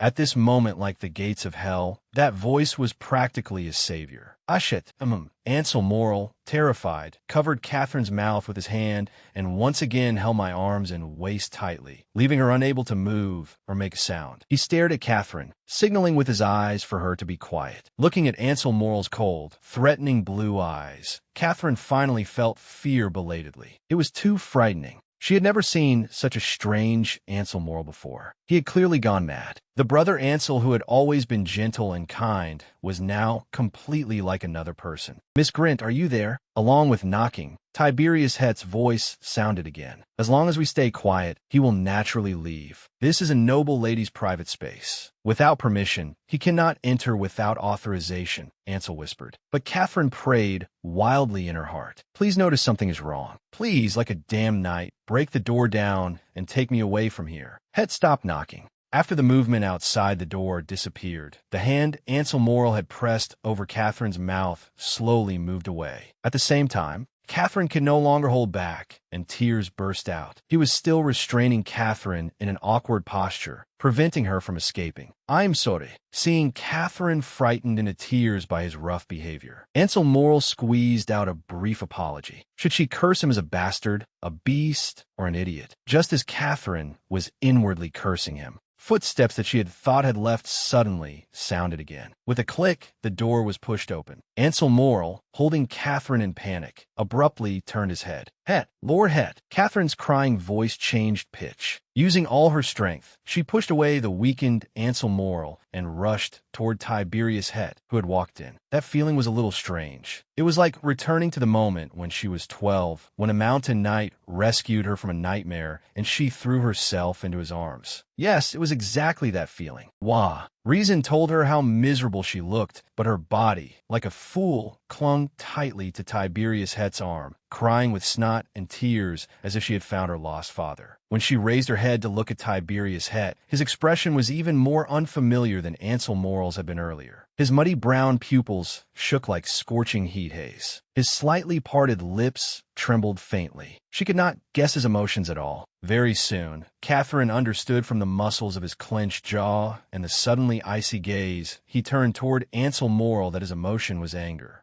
Wait. By the time I reacted, it was already too late. Tiberius Hett strode toward Ansel Morrill. Without hesitation, he drew the sword at his waist. The sound of the blade leaving its sheath came with a cold flash. In the blink of an eye, Tiberius Hett had rushed before Ansel Morrill and pressed the sword hard above his right collarbone. In an icy tone, he said, "According to the iron laws of the Speltan Empire's Knight Order, for disgraceful acts that violate the knightly spirit, the commander-in-chief has the right to execute the offender on the spot. Do you object?" Ansel Morrill met Tiberius Hett's gaze expressionlessly. Execute him on the spot? Hett's words startled Catherine. Stop. Although Catherine was not very clear on what Tiberius Het, as a knight, would do, judging from the rumors, it would not be strange if he cut off Ansel Morel's head right now. She had to stop him. She immediately rushed over and grabbed the hem of Tiberius Het's clothes. "Don't do this, Het," she shouted. Once a knight of Spelton loses his convictions, he loses the meaning of his existence. A person who violates the knightly spirit is no longer a knight. I have a duty to execute such disgrace. Please stop, Sir Knight. To draw blood in a young lady's room would likewise be disgraceful, wouldn't it? Catherine cried out. Perhaps Catherine's desperate attempt to stop him had an effect, for Tiberius Het finally turned to look at her. His face was still terrifyingly grim. The rage radiating from him was like poisonous smoke, making even the air grow heavy. "Lord Morel, and I just had a slight dispute. There's no need to take it this far," Catherine added. "You expect me." Tiberius Het's expression clearly said, "How do you expect me to believe that? Believe it or not, I have to stop him. No matter how Ansel Morel's responsibility is pursued afterward, he cannot be killed by Tiberius Het in my room. Your Grace, put away the sword." "Please," Catherine begged. Looking at the sharp blade pressed against Ansel Morel's pale collarbone, I was afraid Tiberius Het might truly slide it down in a moment of impulse, and I urged him again. Still filled with anger, Tiberius Het turned his head and stared fixedly at Brother Ansel. "Ansel Morel," Het called. After a long silence, Ansel finally squeezed out one word. "Yes, I saw with my own eyes your behavior violating the knightly spirit. There is nothing to deny, is there?" Het said, "I now challenge you here to a débarrage." The words he spat through gritted teeth made people shudder.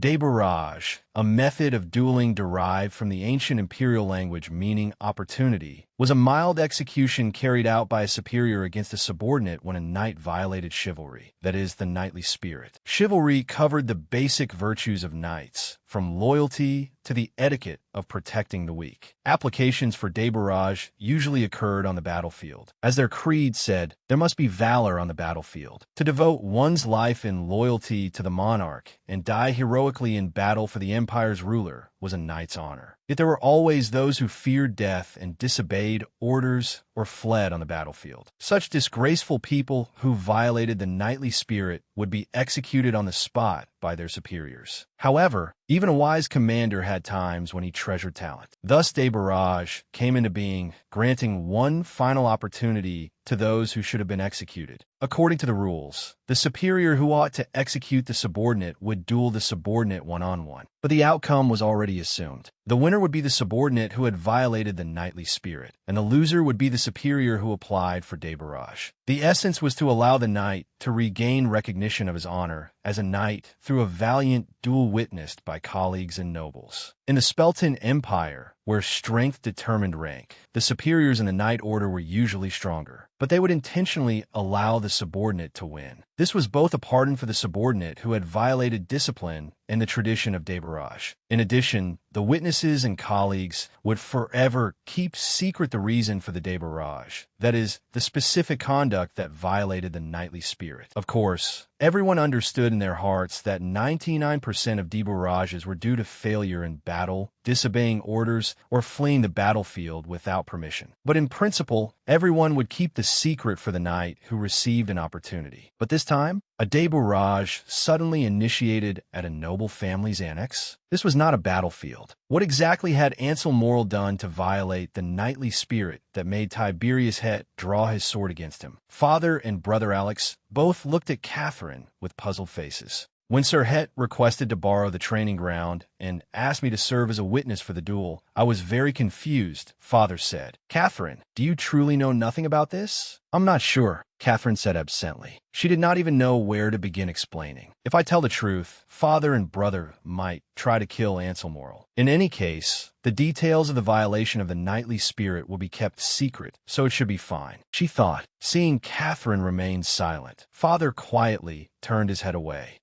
Brother," Catherine asked quietly, "you said this is a duel where the stronger person always loses, right? Is there any situation where the superior never loses?" "Such cases almost never exist," Alexander said, supporting his chin. In a duel, the superior's defeat is a sign of pardon. Therefore, if the knight who violated the knightly spirit does not win, it is extremely shameful. It means you should be executed immediately, but because of external pressure, we cannot cut off your head. Moreover, we have no intention of regarding someone like you as a knight. Alexander's words left Catherine momentarily speechless. Then what happens to a knight who loses in the duel? Catherine asked. Such cases are rare, but so far, all subordinates who lost in the duel. Alexander said, they felt that living was a disgrace too dishonorable to bear, so they all committed suicide. Probably. Before brother finished speaking, the duel began. The piercing clash of two swords resounded through the training ground. How to describe the scene of the two crossing blades? Because the difference in strength was so great, it looked simply absurd. Ansel Morel's build was also considered tall, but standing beside Tiberius Het, he looked thin. No, it was not that he looked thin. He truly was at a disadvantage. This débarrage should have demonstrated the virtue of a superior yielding to a subordinate. Yet Tiberius Het seemed to be using all his strength. Ansel Morel could only barely defend, looking extremely endangered. Catherine's guess soon became reality. The instant the blades separated, Tiberius Het launched a storm-like assault. The ringing clashes echoed terrifyingly through the training ground. As the exchanges increased, the watching knights began to stir. Clearly, most of them had seen that something was wrong. Brother Alex was no exception. "See, Commander, this is—" Alexander stammered. Tiberius Het had clearly had no intention from the start of covering up his subordinate's disgrace. After only about a dozen exchanges, Ansel Morel's sword flew from his hand. "What is this? This is too improper." The crowd below murmured. The superior had won in a débarrage. Amid the uproar, Tiberius Het stepped on. Ansel Morel's sword as he struggled on the ground, bent down, and whispered a few words to him. Then he turned and left. Everyone was stunned. Catherine was the same. What on earth was he thinking? In front of so many subordinates, he was openly forcing his own subordinate to commit suicide.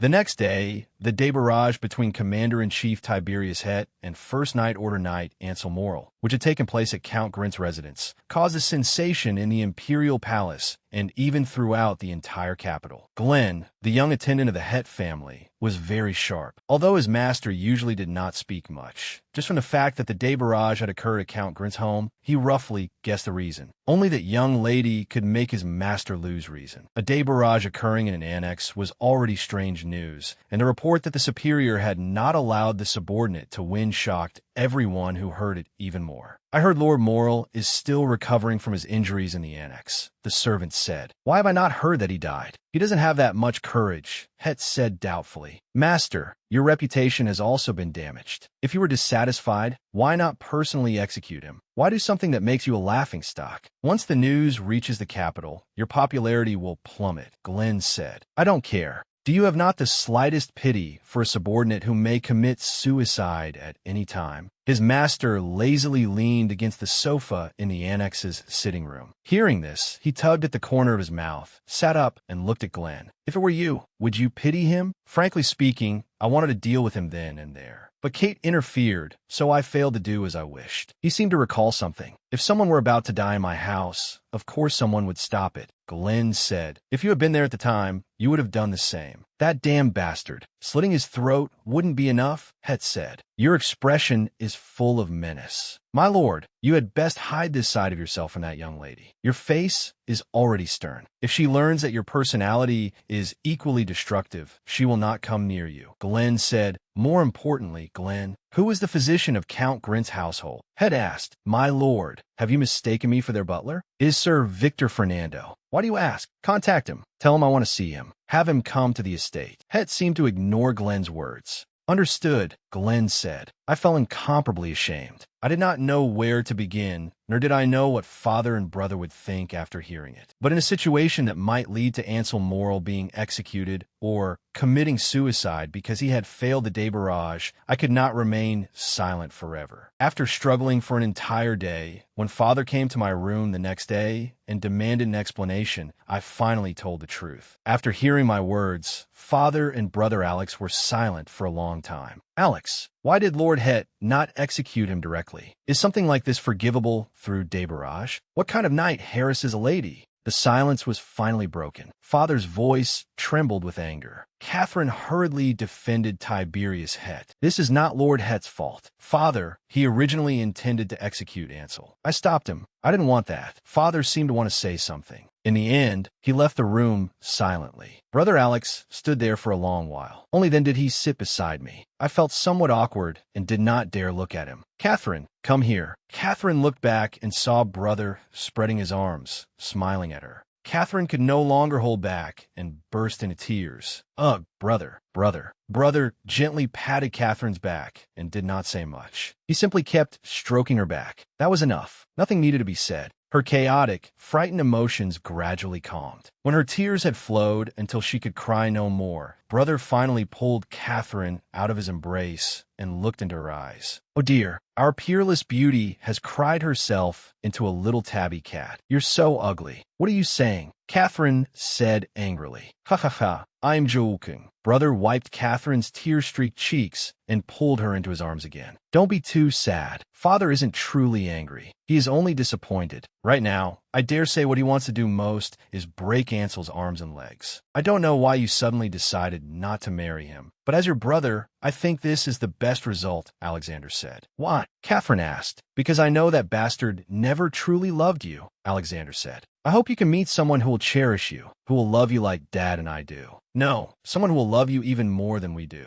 Someone who will make you happy. I don't know whether you have already forgiven Ansel, but asking me to change the outcome of the match or help him is not something I can do. To be honest, as your brother, I do not want to help him at all right now. Please, brother, she pleaded. This isn't about forgiveness. The thought that someone might die because of me is horrifying, especially if that person is Ansel. I understand how you feel, Alexander said, scratching his head. But considering what he did to you, not giving him the punishment he deserves is absolutely not an option. If we turn a blind eye to this, our family's reputation will become a joke. He stroked Catherine's head.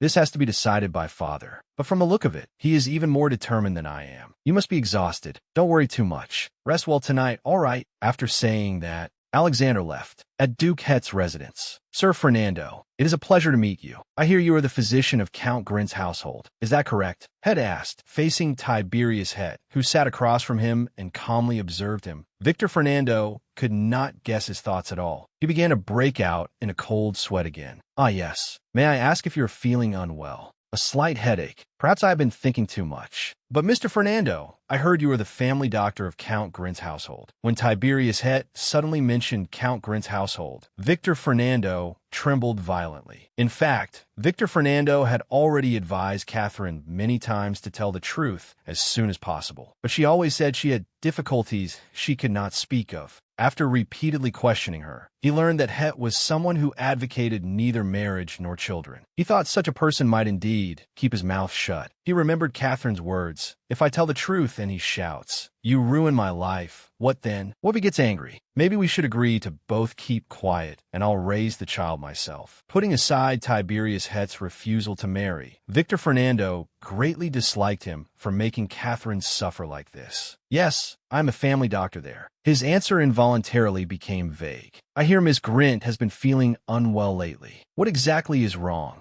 A doctor cannot disclose a patient's medical details. Of course, unless Lord Het and Lady Grint are husband and wife. He stared at Het and thought how absurd.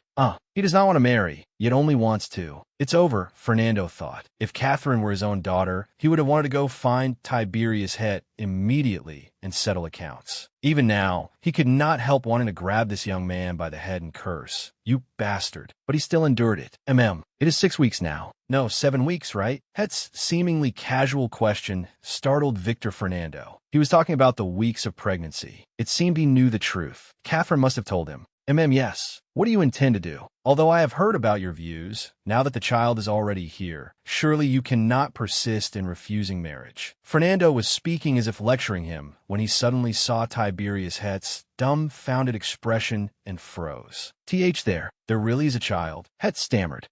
Didn't you ask because you already knew? Fernando said. No, I was only testing you. Watching Het clutch his forehead and laugh awkwardly, Victor Fernando broke out in another layer of cold sweat. The young master's mother truly hated sour things in the past. How much did she hate them? They say many pregnant women suddenly crave sour foods after becoming pregnant. She would not even touch oranges that were perfectly sweet. No one knew how she could so accurately taste sourness that no one else could detect, but she refused to eat them. Yet strangely, when she was pregnant with the young master, she wanted nothing but oranges. Pregnant women often crave sour foods. Is that not interesting? And pregnant women with severe morning sickness suffer terribly. Did you know? Because of morning sickness, your mother could not eat the food she usually liked, and she lost a great deal of weight. Though he would not call himself dull, he was not exactly quick-witted either. This suspicion had begun by chance. That day, when he recalled the old story about the wet nurse and the director's mother, those long-buried memories suddenly flashed through his mind like lightning. He had heard of Catherine's reactions from Count Grint. Catherine, like his mother, did not like sour things very much. But seeing her pick out only the oranges from her salad, how did that look like someone who hated sourness? Of course, if he had not seen her retching at herring steak, unable even to hold her knife steady, he would not have suspected anything even if she ate oranges every day. Everyone was different. Pregnant women with severe morning sickness suffered terribly. The young master's mother had lost a great deal of weight because of morning sickness, and her complexion had been poor. How could someone who claimed to have a cold and body aches retch so violently at the sight of food? The more he thought about it, the more she resembled his mother when she was pregnant. His suspicion deepened layer by layer. Beginning with one doubt, he searched for evidence as though fitting together a puzzle, and soon reached a conclusion. Though there was almost no concrete proof, in the end, he summoned Catherine's family doctor alone. Victor Fernando returned to the present. This was absurd. Looking at the stunned Het, Victor Fernando felt tightness in his chest. If he had been forced to reveal the secret, then he could only lay everything bare. Victor Fernando slapped the table with a crack. Tiberius Het flinched in fright. What is absurd about it? When a man and a woman have relations, naturally there is a chance of pregnancy, is there not? Igriagis, you are right. I was thoughtless. I was clear-headed that day, and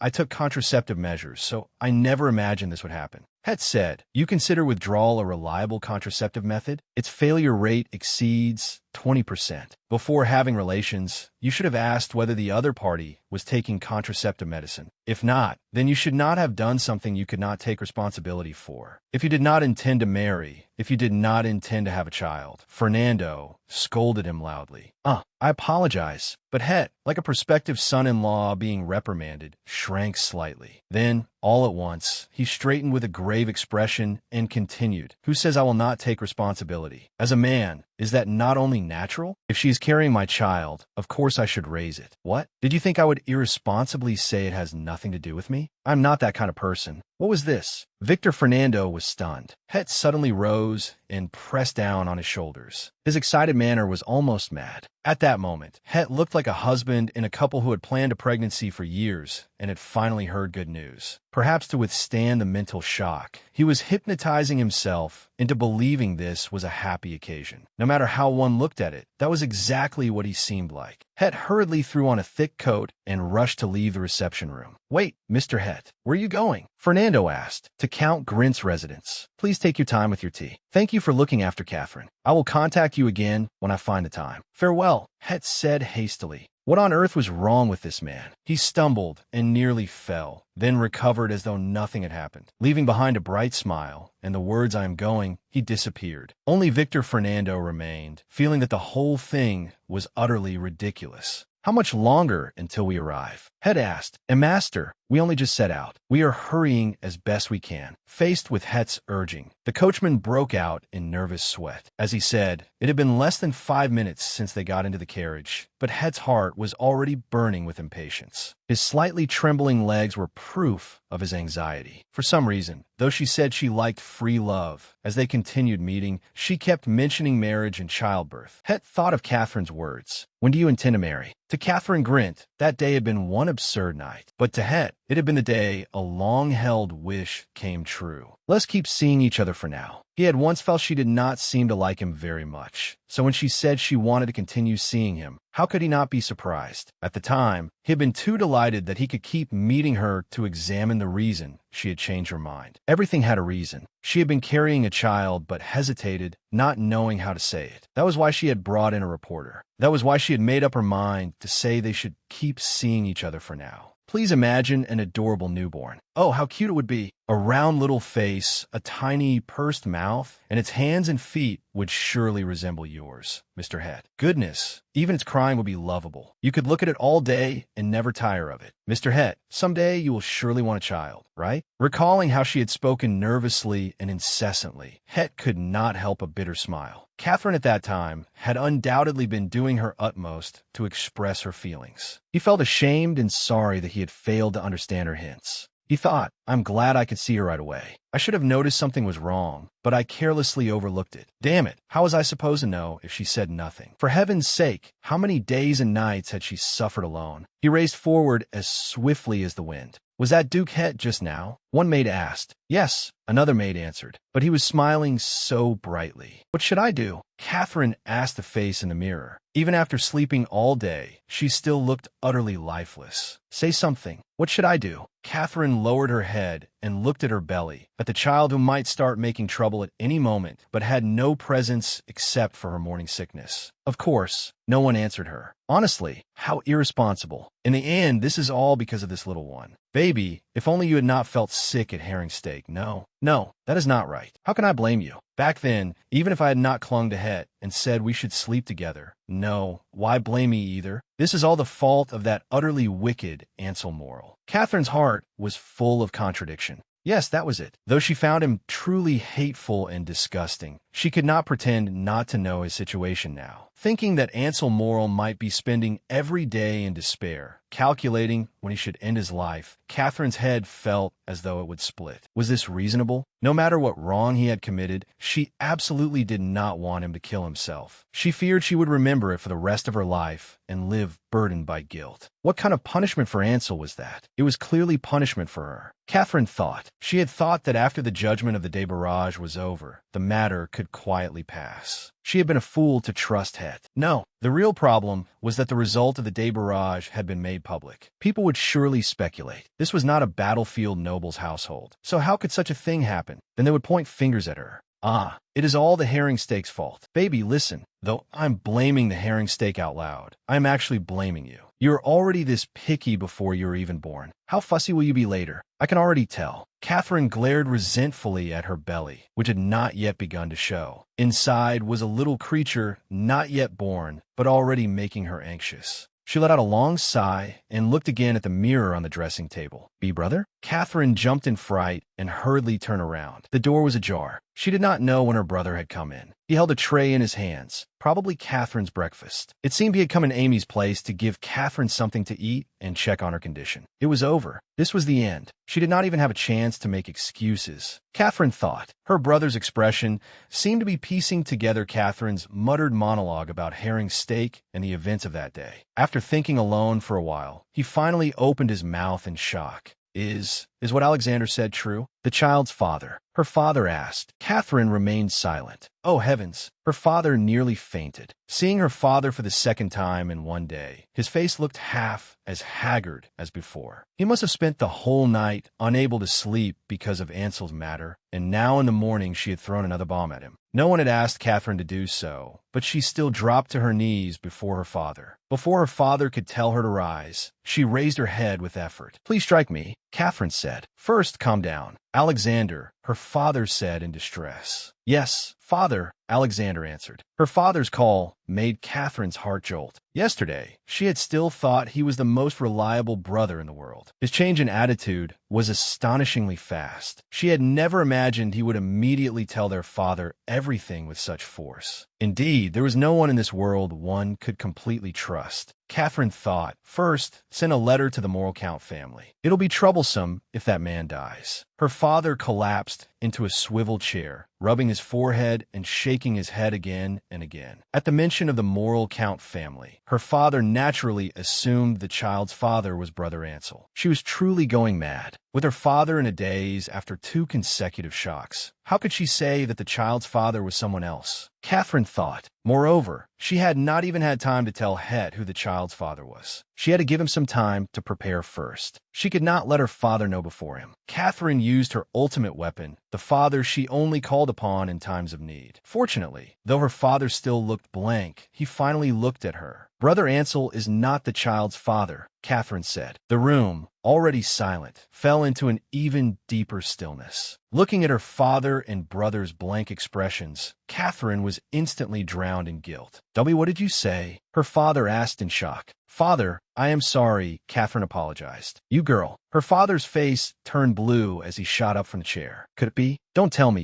you and Mr. H. Het were together? That day in that place? No, it is not like that." Though the fact of her pregnancy had been exposed, Catherine still wanted to conceal for a little longer that the child's father was Het. Now she had to calm her father and brother first, then personally go to Het's home. At this point, she had to lay everything bare. Once she went, she would close her eyes, say it clearly, and then discuss what to do. Yes, once she said it, then, "Master, Mr. Het has now arrived at the residence." A sudden announcement rang out. What? From outside the door came the report that Tiberius Het had arrived unexpectedly. Catherine was so frightened she nearly fainted. Not even 1 minute had passed since she had denied that Mr. Het was the child's father, and now he had come. What kind of cursed world was this? Just as her pregnancy had been discovered and she was being questioned about who the father was, the child's actual father arrived. If God truly existed, why would he do this to her? Catherine thought. Why has he suddenly come? Her father asked. Perhaps because of Ansel's matter. After all, there are many rumors, Alexander said. Though the situation was bizarre, her brother's words were reasonable enough to make Catherine sigh in relief. Aside from what happened that day, what reason would Het have to come to our house all of a sudden? Catherine secretly rejoiced and immediately turned to leave. Count Grint. Het knelt on one knee. "Madam Grint, I have come to formally ask for your daughter's hand in marriage." His gesture shocked everyone. Seeing Catherine's mouth also fall open, Alexander asked, "Why are you the one looking surprised?" At first, Het had not intended to go directly to Count Grint. "Mr. Het, Lady Catherine is currently with Count Grint. I will look for Lady Catherine again on your behalf. I shall escort you there at once." "Very well," Het said, and thus this meeting came about. Her father had clearly detained Catherine on purpose and had Het brought here. His intention could not have been more obvious. Every minute felt as long as a year. Time seemed to stop until, with a click, the door opened and Tiberius had appeared. Only then did time begin to flow again. Het glanced at Catherine, then bowed to her father. Caught in the middle, Catherine could only watch their expressions. "What brings you to our humble residence?" her father asked. "I have something to report to the Count," Het said. "Speak," her father replied. "If it concerns Mr. Morel or the de Barrage, I do not particularly wish to hear it. I thought you, Mr. Het, had sufficient reason to ignore such matters." "Etensweld? Ah, thank you for thinking so, but I did not come to speak of those matters." "Then what is it?" her father asked in confusion. Her father looked suspiciously at Tiberius Het, then looked again at Catherine. "If I say I came because I discovered she was pregnant, he will be furious and ask why I only found out now." Het thought, if I say I came to ask permission to court Catherine, he might misunderstand the de Barrage as jealousy toward a rival. If Catherine Grint realizes why I came here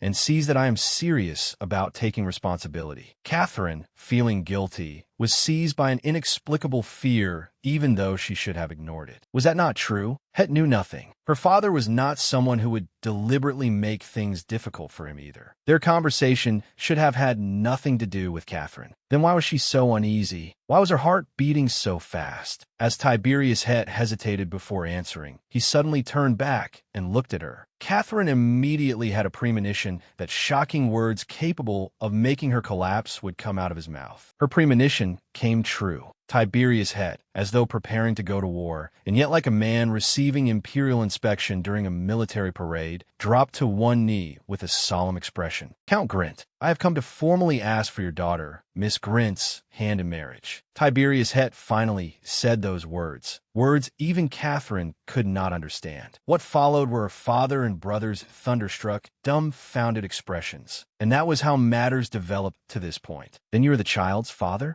Her father asked. You were dating Ansel at the time. And then, at some point during that, you began seeing this fellow too? Her father asked, bewildered. Catherine, that is not it, father. I was never truly in love with Ansel. I understand. Then does that mean the two of you were dating before? Her father asked. That is not it either. Wait, Het said. What exactly are you saying? Are you saying you were not even formally courting my daughter, yet you still slept with her? Her father shouted. And you still dare call yourself a knight? She is merely a young girl who knows nothing of the world, while you— Her father's blood pressure rose sharply, and he nearly fainted. Alexander hurried over to support him. Count, that is not what I mean. Het said, we were not lovers, but I never once took my relationship with Lady Grint lightly. His words moved Catherine for a moment. You lie so skillfully without even blinking, Catherine thought. If you trust me and entrust her to my care, I promise you have nothing to worry about, Het continued. On what basis do you think I can trust a man who appeared out of nowhere? Do you think I raised my daughter for this? Do you think this is a joke? Her father shouted. This is not a joke. Het suddenly stood up.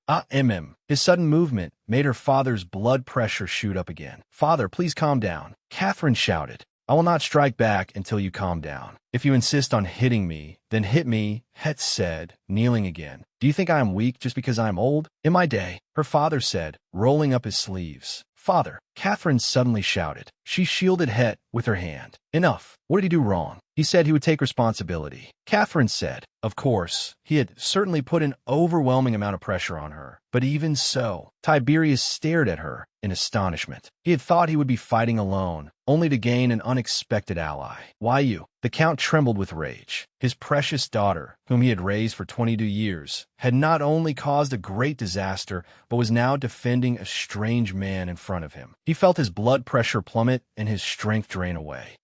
Raising children truly is a thankless task. Her father collapsed onto the sofa, wanting to cry, but unable to shed tears. Fine. Prepare the wedding before her belly begins to show. Her father had silently accepted this outcome. To be honest, Catherine had never expected Het to react this way. When she learned she was pregnant, she had imagined thousands of possible reactions from him, but never this. Perhaps he was not doing this for any other reason, but sincerely wanted to take responsibility. In any case, all the anxiety and pressure in front of her instantly vanished like smoke. Catherine even wanted to kiss him. How long did you plan to hide this? Het asked. I am sorry I did not tell you sooner, but it's good that you know now.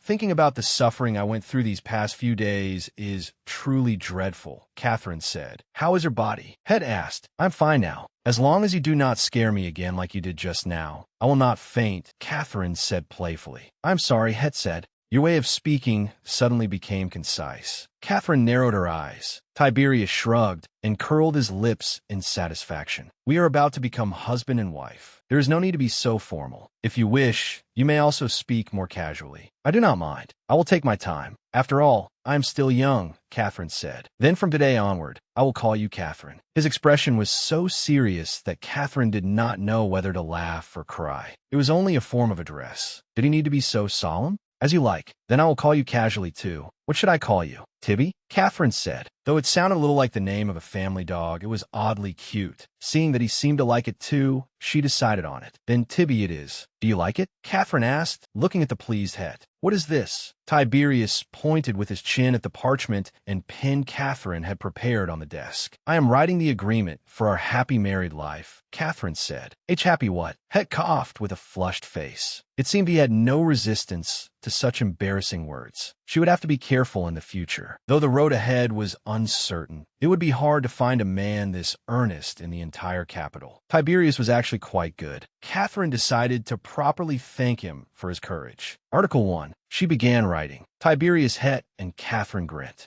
Catherine had never dated before and did not know how to write such a thing. But considering that Tiberius's life creed of never marrying and never having children had collapsed, she thought she should be as considerate as possible. Within the possible range, she would give him freedom, Respect each other's freedom, so long as it does not cause problems. Holmasi. After finishing, Catherine looked at him in satisfaction. His face darkened. His already cold and handsome face became even more frightening. He snatched the paper away and tore it to shreds. She would call him Tiberius, after all. This man did not deserve an intimate nickname so easily. Selfish and rough. Just remembering how he had snatched away the happy marriage agreement she had written, ripped it to pieces, and glared at her with a frown made her furious. Catherine thought. Heaven knew what he was thinking. No matter how fierce he looked, he should know that behavior was frightening. Just as Catherine's heart pounded like a drum, and she did not know what to do, he spoke. There is no need for any problems in a happy married life. I'm trying here. Do not go too far, Catherine said incoherently.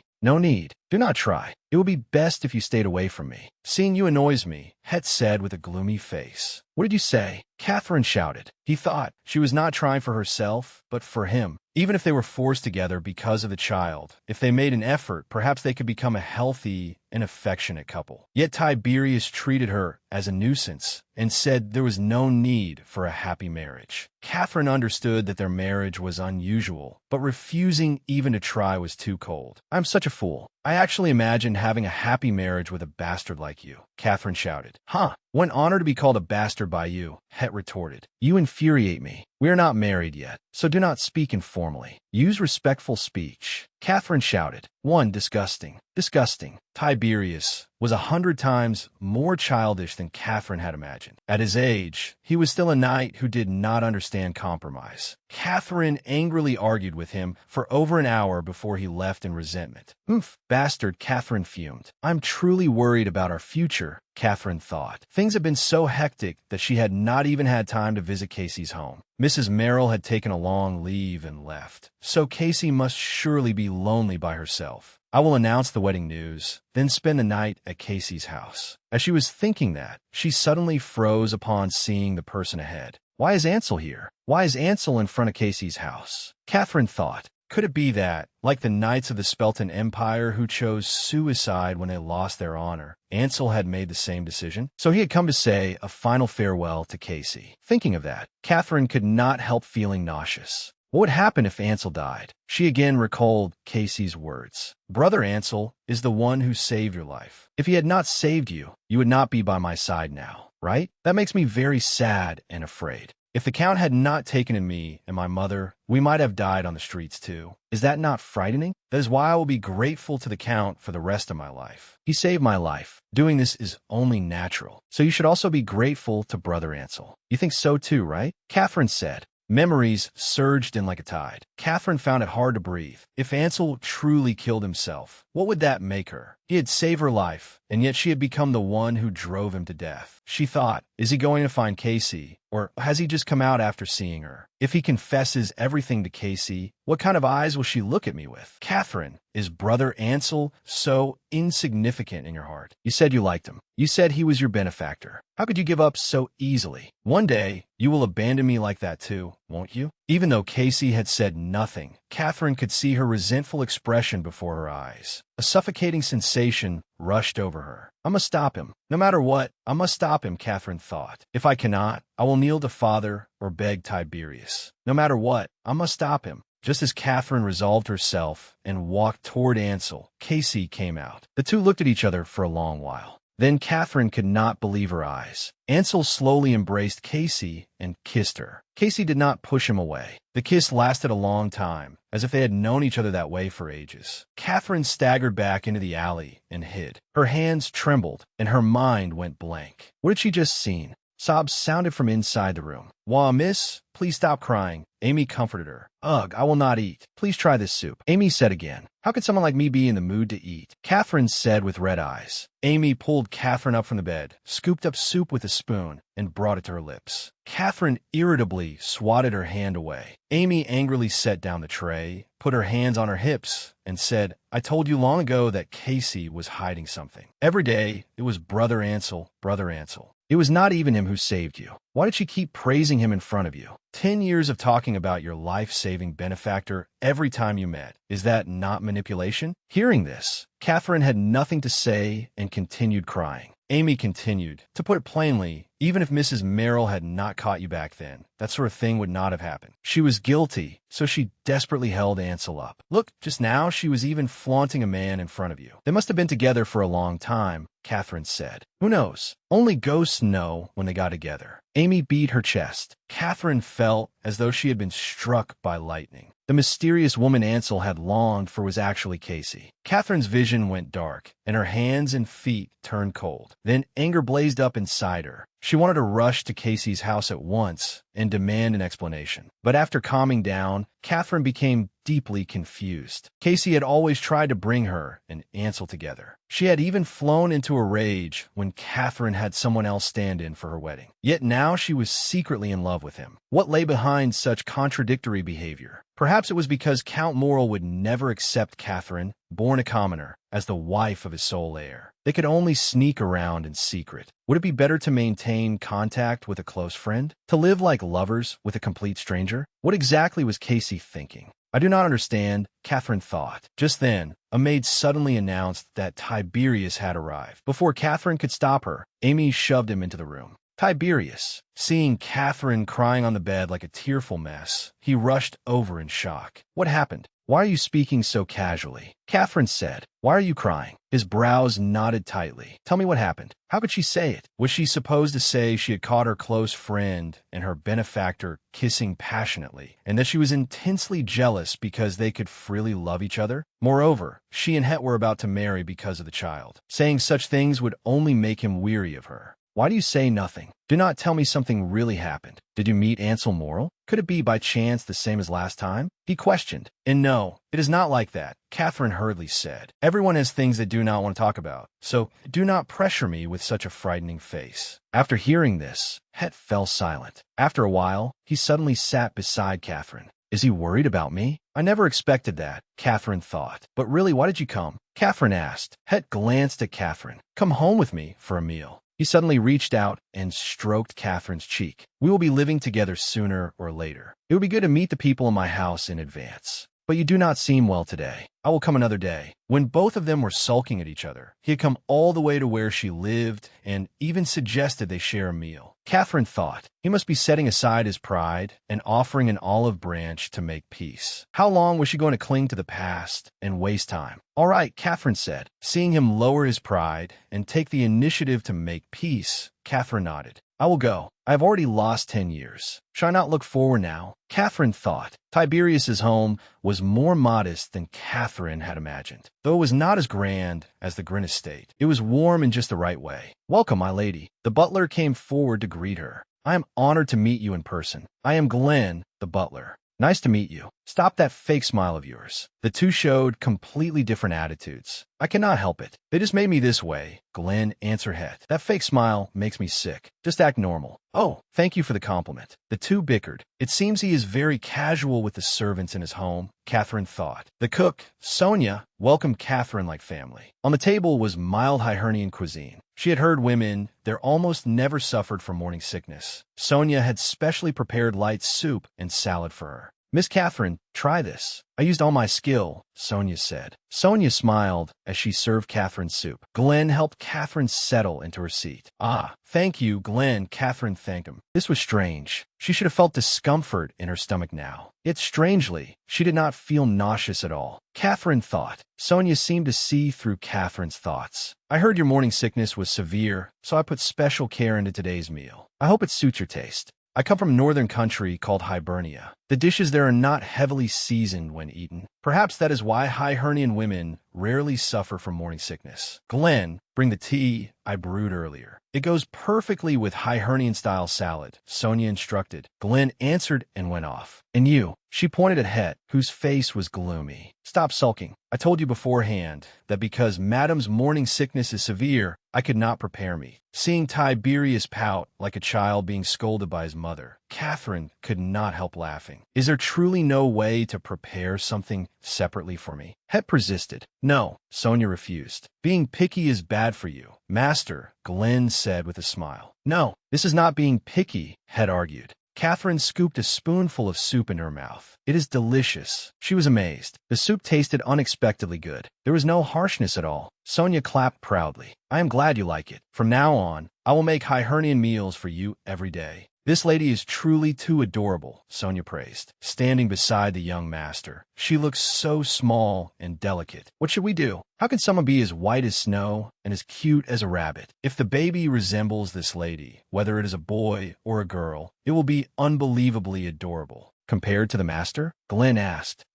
The young master was not like this when he was little. Among all the children I ever cared for, he was once the cutest, Sonia recalled. Time is truly cruel. Stop talking nonsense and go eat, Het said, covering his flushed face. Oh dear, am I flattering myself too much? This lady is truly too charming, Sonia said with a smile.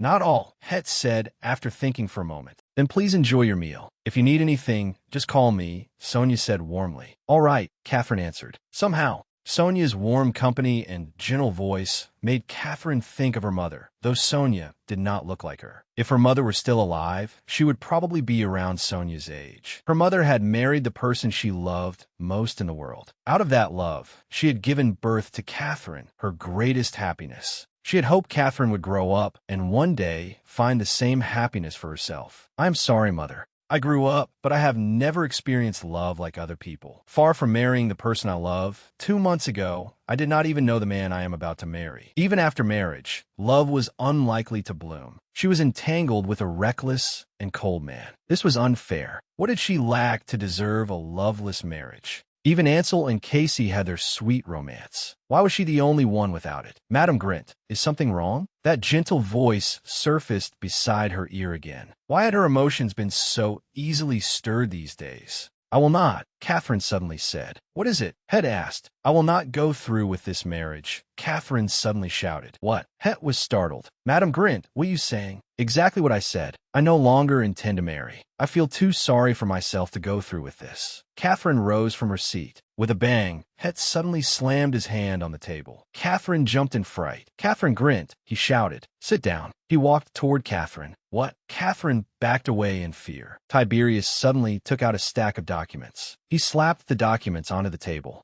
Sign here. The heading on the document clearly read, Spelton Empire Marriage Registration Application. Catherine was startled. No way. Do not make this so difficult. Hurry up and do it, Het said. I said no. She rushed toward the documents and tore them to shreds. But then Het took out even more documents. This was far too thorough. Just how many copies of the marriage registration had he prepared? Catherine thought with a dark expression. Why are you suddenly like this? Then tell me, if not me, who do you plan to marry? Het said, holding his forehead. What did he mean? Catherine thought angrily. I could marry someone else. I may not look beautiful, but I was born into a well-known, noble family. I am young, decent-looking, and very suited for romance. Someone else? Het said with a dark expression. Catherine Grint, you are carrying my child, yet you dare say you will marry someone else? That rigid, knightly sense of responsibility. That outdated belief that a man must take responsibility for a woman carrying his child. But sincerely loving one's wife was another matter entirely. Expecting a normal romance while carrying deep wounds would be difficult, would it not? Catherine thought. She forcefully pushed Het away. I am leaving. Do not follow me, Catherine said. Catherine Grint, at least tell me why. Het called loudly to stop her.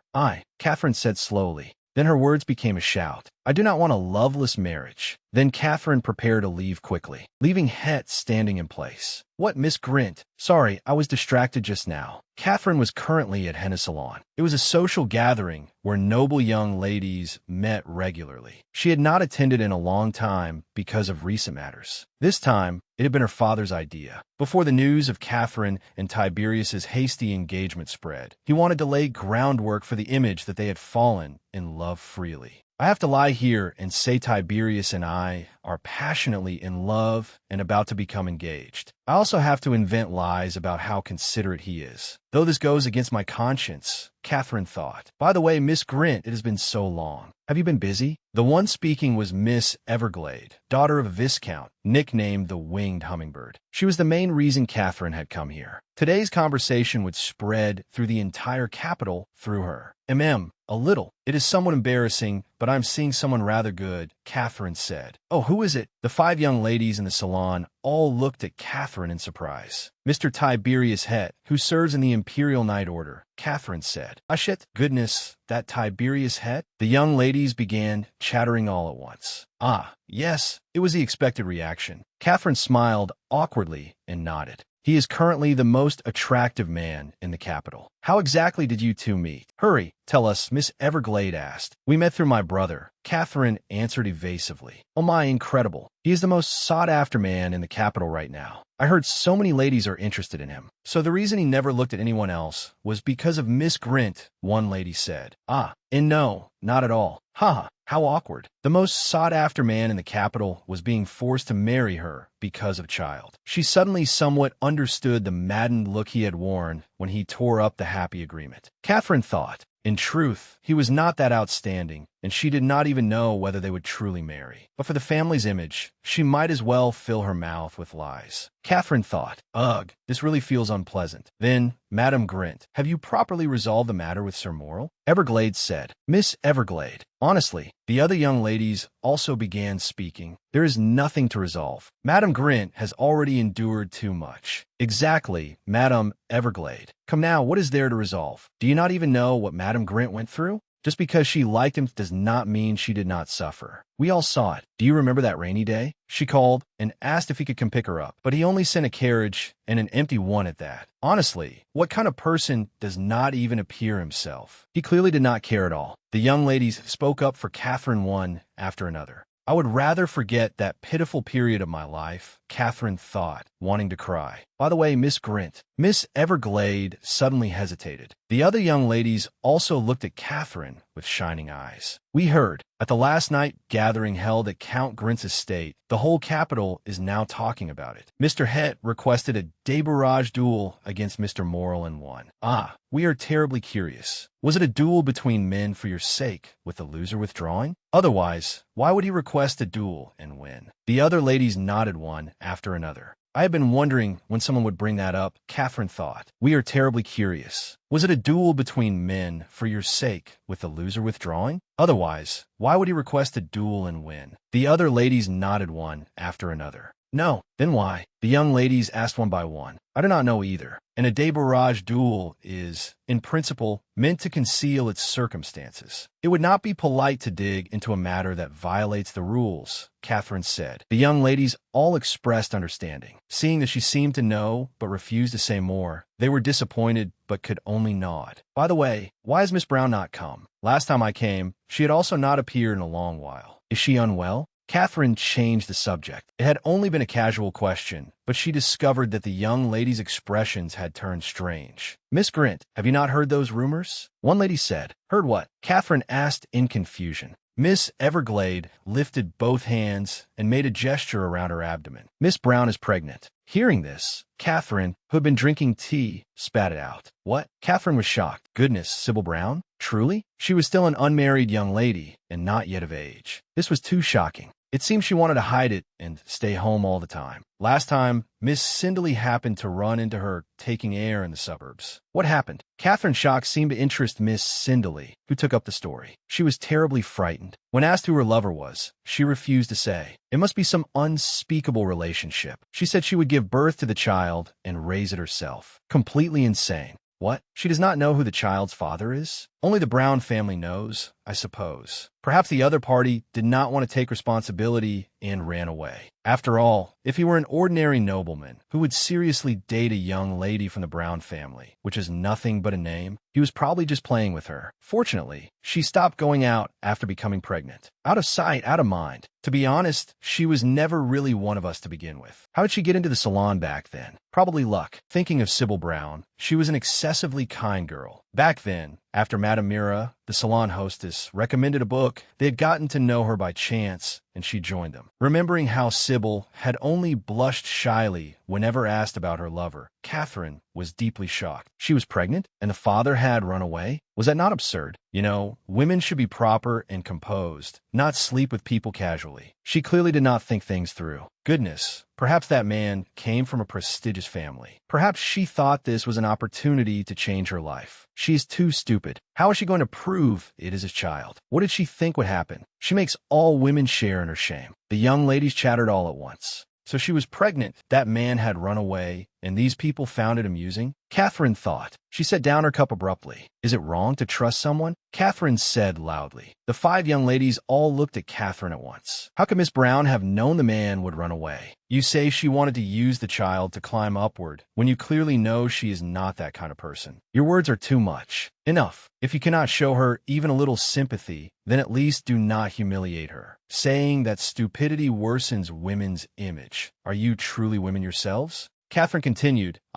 Miss Grint, we did not mean it that way. Miss Everglade stood up and said, What do you mean you did not mean it that way? You questioned her character. Even if you do not sympathize with her, you should not say things like she slept around casually. Just because her family has fallen, you think you can slander her at will? You spend all day speaking of feminine chastity, yet judge people by status. That is what truly violates noble virtue, Catherine said. Miss Grint, we were wrong. Please calm down. The young ladies apologized. It seems I am the one unworthy of staying here. I will not come again. Take care, everyone. Miss Grint. Miss Everglade hurriedly grabbed Catherine's skirt, but Catherine shook her off with force and left the salon angrily. Perhaps it was because I saw myself in her. Catherine thought, I lost control of my emotions. If Het had not proposed to me, those girls might have directed all that hatred at me instead of Miss Brown. As she descended the stairs, Catherine noticed someone downstairs. Commander Het. It seemed he had been waiting for her below the whole time. How did you know I was here? Catherine asked. I went to your residence. They said you would be here, Het answered. Just like that, she was reminded again of that rainy day. About what we discussed last time, Het asked. You mean when I said I did not want a loveless marriage? Catherine asked. Yes. What exactly did you mean by that? Het asked. I meant exactly that. I did not want to fall into a loveless marriage. Catherine said. If I must marry, I want it to be with someone who truly loves me. I want to fall in love first, then grow within that love through marriage. I know it sounds childish, does it not? Catherine continued. That day I thought too much and said a lot of nonsense. Forget it, then the kind of relationship you want. Het said, why not have it with me? Though the order is reversed, what does that matter? Het suddenly flushed as he spoke. His words left Catherine stunned. As you said, we are going to marry anyway. So if what you need is love, then is it not reasonable to try falling in love with me? Het said hurriedly. Yes, but Catherine stammered. Wait, you're willing to date me? She suddenly realized. Faced with Catherine's humble question, Tiberius fell into shocked silence for a long time. He was an advocate of no marriage without love and a man who rejected marriage. Such beliefs usually came from a pursuit of a free life. What exactly have you been hearing all this time? Het said loudly. All along, I have said that I want to try dating you. That has never changed. Het said yes. The order in which we do things is somewhat confused, but who cares? As long as the feelings are sincere. Can you truly date someone like me? While we are dating, you will not date anyone else, right? Catherine rambled. No, I was overthinking just now. I said something foolish. You can continue living freely. We will maintain appearances and leave each other some room. What freedom? I am a knight. Is having a fiancé and flirting with others supposed to be a joke? That is why I tore up that so-called happy marriage agreement of yours. But you're not allowed to have that kind of casual romantic relationship either, Het lectured. So that was the key point? I did not originally intend it that way. That clause was for your sake, Catherine said.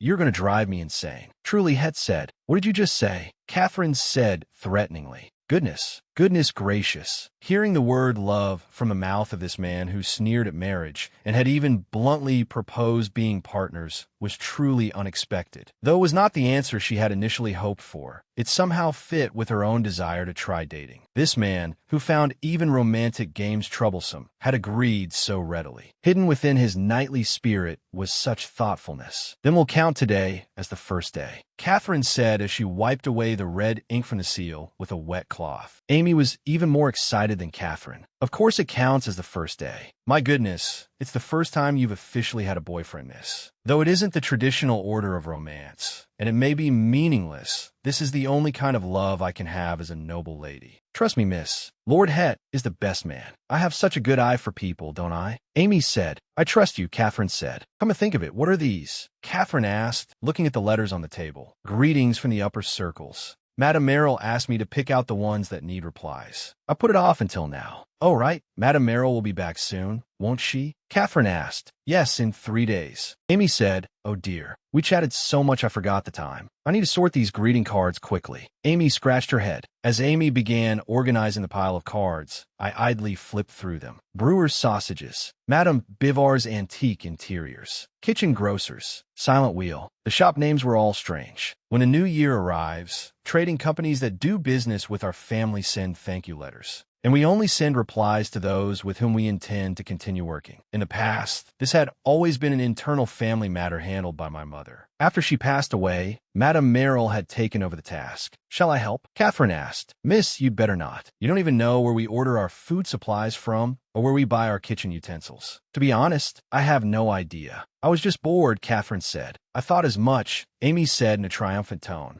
These trading companies really do have some character. HM, what kind of shop is this? Suddenly, a card with no shop name, only the word Phil, caught her eye. The contents were strange as well. Thank you for your continued patronage. We await word on whether cooperation will resume. Who sent a New Year's greeting like that? It makes one want to cancel the transaction outright, Catherine thought. Amy, is this really a legitimate business? Catherine asked. HM, what is this? If it's something I don't recognize, it's probably some kind of herbal supplement. Amy looked it over. She said, these must be people we dealt with when Madame was still alive. Some of them still think she is alive and keep sending greetings. Oh, I see. Catherine said, when my mother was alive, she relied heavily on medicine. My father insisted that she try anything that might be good for her health. Madame Merrill used to order rare and expensive herbs from all over. Then I suppose we don't need this anymore. Catherine said, all right, hand it to me. I'll gather them up and dispose of them together, Amy said. Ansel remembered everything that had happened that day again,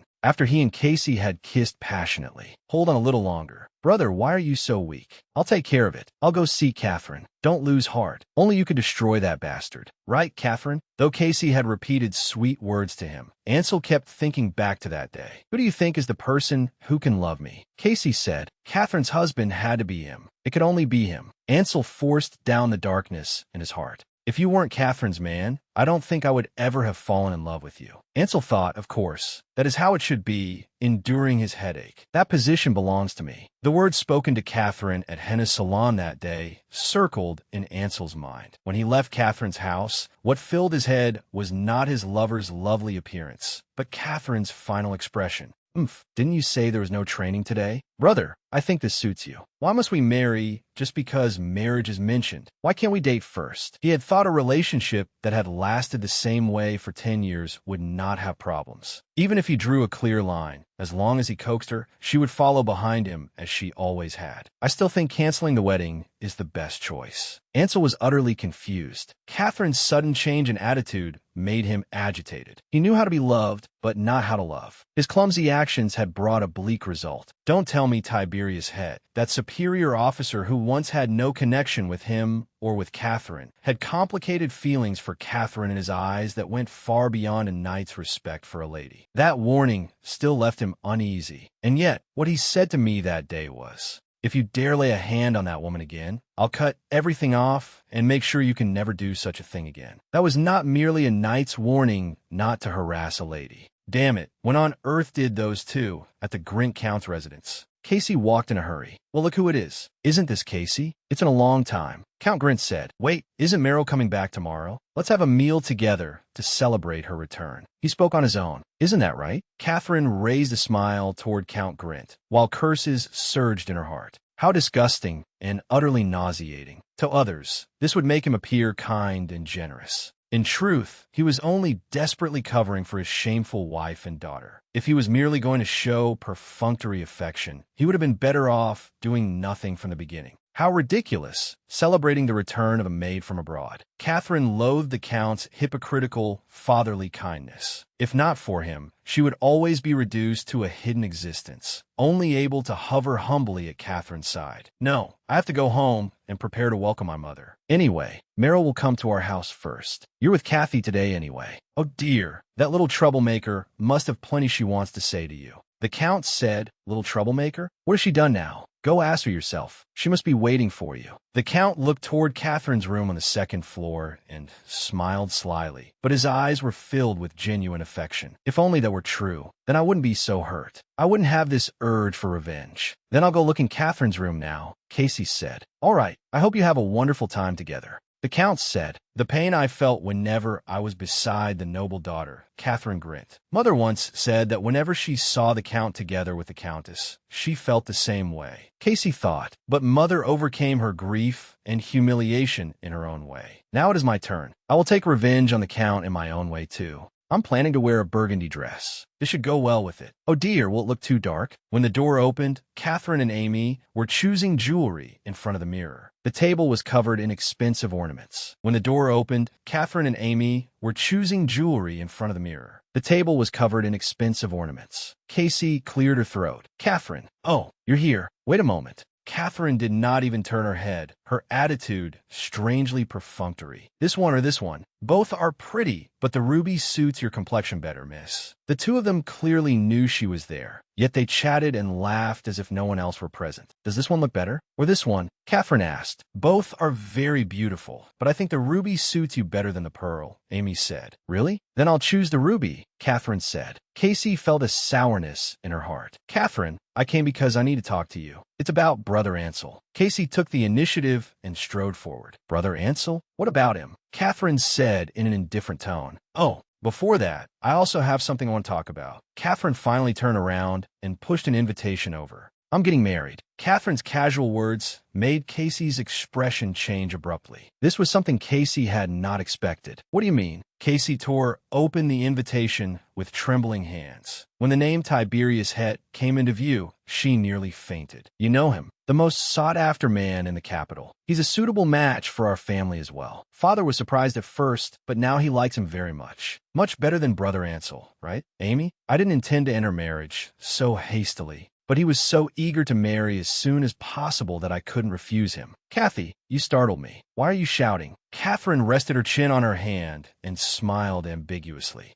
I'm just truly shocked. What on earth happened? Casey tried to remain calm as she spoke. It hasn't even been that long since we last met. You could at least have told me in advance. Compared to you, who kept hiding things from me all along, isn't it better that I'm telling you honestly now? Casey froze. Even if it is a little late, I still told you about it. Isn't that better than keeping silent until I was driven into a dead end? Don't you agree? Keeping silent until she was driven into a dead end. Catherine's vision went dark. Kept hiding things. Hiding what? She did not dare ask, afraid of hearing an even crueler truth. Catherine was clearly provoking her deliberately. Why? What on earth are you talking about? Ah! Meryl looked at her daughter curled on the floor, screaming endlessly. Casey's eyes were bloodshot. She slowly walked in and grabbed her daughter's trembling hand. The other woman immediately threw herself into her arms. My daughter. My poor daughter. Under her mother's gentle caress, Casey finally broke down and cried. Yet Meryl's hand stroked her back while there was not the slightest ripple in her eyes. Casey acted spoiled in her arms. What do I do now? Mother, I don't know. You don't know?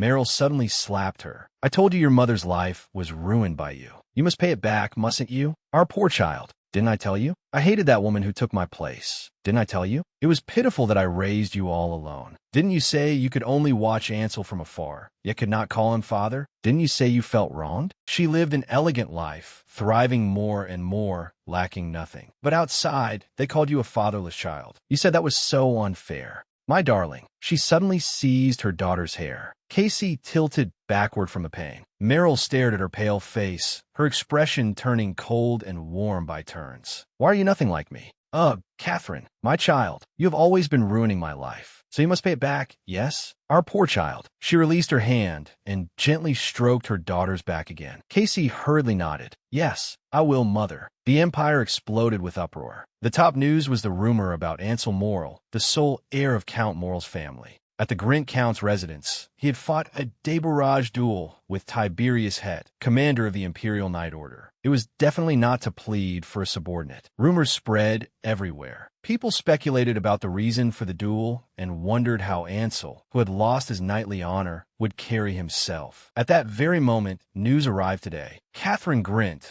the precious jewel of the Grint Count's household, would marry Tiberius Het, commander of the Imperial Knight Order. Tiberius had once been the man of young ladies' dreams in the capital, yet his bride was Catherine, who was not even from the highest tier of nobility. This sent the capital into complete turmoil. Talk of Catherine's appearance, the love story between the two of them, and the rumor that Ansel had once nearly become the Grint family's son-in-law were spread with endless embellishment. Some even said that the duel had truly been a private grudge over Catherine. At least, that was how the story went. Of course, anyone with even the slightest understanding of the knightly system would laugh such stories off. But the commoners of the capital had no way of knowing what had really happened. Alexander Grint, who knew the inside story, only found it absurd. What was he thinking right now? He just appeared as if nothing had happened, and not even alone. The knights discussed among themselves. He watched Ansel training as usual in the training ground, with Casey beside him watching the training.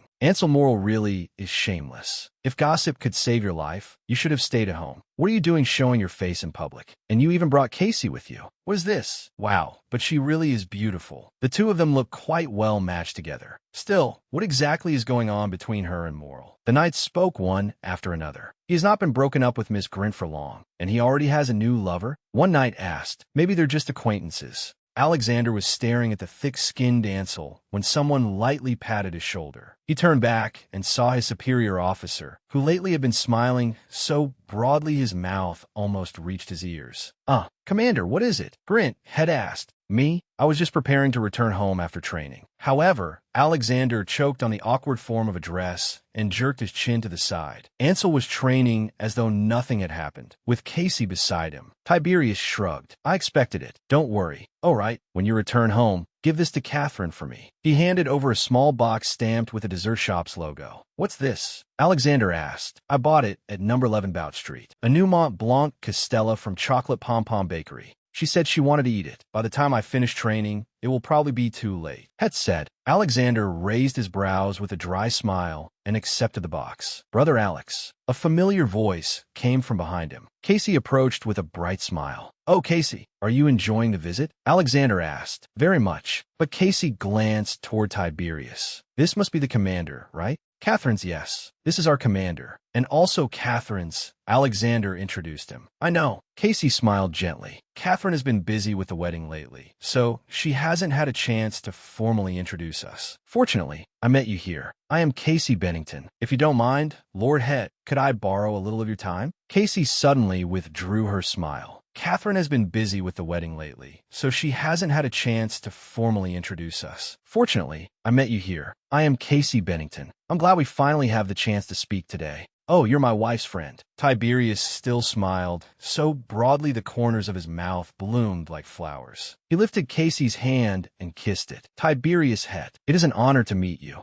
Casey said, Kathy is like a real younger sister to me. I must see whether you are worthy of her. If you fail my test, I will not acknowledge you. I think I should get to know what kind of person you are. Kathy said, this is my first time visiting this palace. If it weren't for Brother Ansel, I never could have imagined having such an experience. Casey said, if it weren't for Ansel, Tiberius nodded perfunctorily. Brother Ansel is the gentlest person. Catherine used to like him so much. I'm sorry, I shouldn't have mentioned that, Casey said. It's all right. Tiberius was expressionless. Please don't worry. When I went to deliver the invitation last time and saw Catherine, she seemed to like you very much. Casey leaned closer. I've never seen her smile like that at Ansel. Tiberius secretly clicked his tongue. Catherine kept saying she wanted a date, yet she wouldn't even call him her lover and only knew how to count the days. However, if she was only saying pleasant things out of goodwill, then I believe Catherine does indeed have a good friend, Tiberius said. How did you and Catherine meet? Het suddenly asked. My mother is a servant of the Grint family and has worked there for 20 years. Casey lowered her head. Catherine is a treasured, noble daughter, yet she never kept any distance from me. When I was young, I didn't understand, but now I know how rare that was. I didn't quite understand it when I was little either, but the Count and Countess, the Alex brothers, and Kathy all welcomed me warmly. Only after I matured did I understand how grateful I ought to be. Now that I think of it, she seems to get along well with my servants too. Het thought, distracted. When she visited our house, she quickly became comfortable with Sonia and Glenn. Her behavior truly isn't like that of a typical noble girl. I met Brother Ansel when I was 12, Casey continued. You've heard about it, haven't you? He saved Catherine's life. Back then, when the Night Order was on patrol, they found Catherine unconscious. The Count was overjoyed. I have always been grateful to him, too. Tiberius frowned and gave a low hum. Later, the three of us became especially close. Ansel and Alex were old friends to begin with. The two of you were like real sisters, then? Het followed her words. Yes. Casey sighed. Once, Ansel invited us to the Morrill family villa. I should not have gone. Catherine never said it, but she must have thought I was in the way. After that, she ignored me for a week. But after that, I no longer disturbed them. Tiberius narrowed his eyes and observed her. Were those words unintentional or deliberate? The Morrill family has many villas. They often went to stay alone for a few days. Casey's tone was bitter. Though I was jealous, as long as Catherine was happy, that was enough. Miss Casey, Tiberius interrupted. I'm not particularly interested in hearing about Ansel. Let's change the subject. Oh dear, I'm sorry. It's just that the three of us have so many memories together. There is no need to apologize. It's simply that I am not generous enough to calmly listen to stories about my fiancé's former lover. Tiberius smiled without smiling. Actually, the reason I keep mentioning Ansel is because I would like to ask something of you, Casey said cautiously. I heard that at the Grint residence, you used débourrage against him. I don't know the reason, but your punishment has made him very sad. Even if Catherine says nothing, I'm sure in her heart she wants his honor restored. For various reasons, she may not be able to say this to you herself, but I firmly believe this is what she hopes for. Miss Bennington, how are you so certain Catherine would think that? Het said, Catherine and I are not merely friends. We practically grew up together. Casey's tone was certain. Lord Het, it may be a little rude of me to say this to you, but my understanding of Cathy is very likely far deeper than yours. Tiberius stared at her. You may understand her better than I do, but I very much doubt that Catherine hopes Ansel will be treated leniently.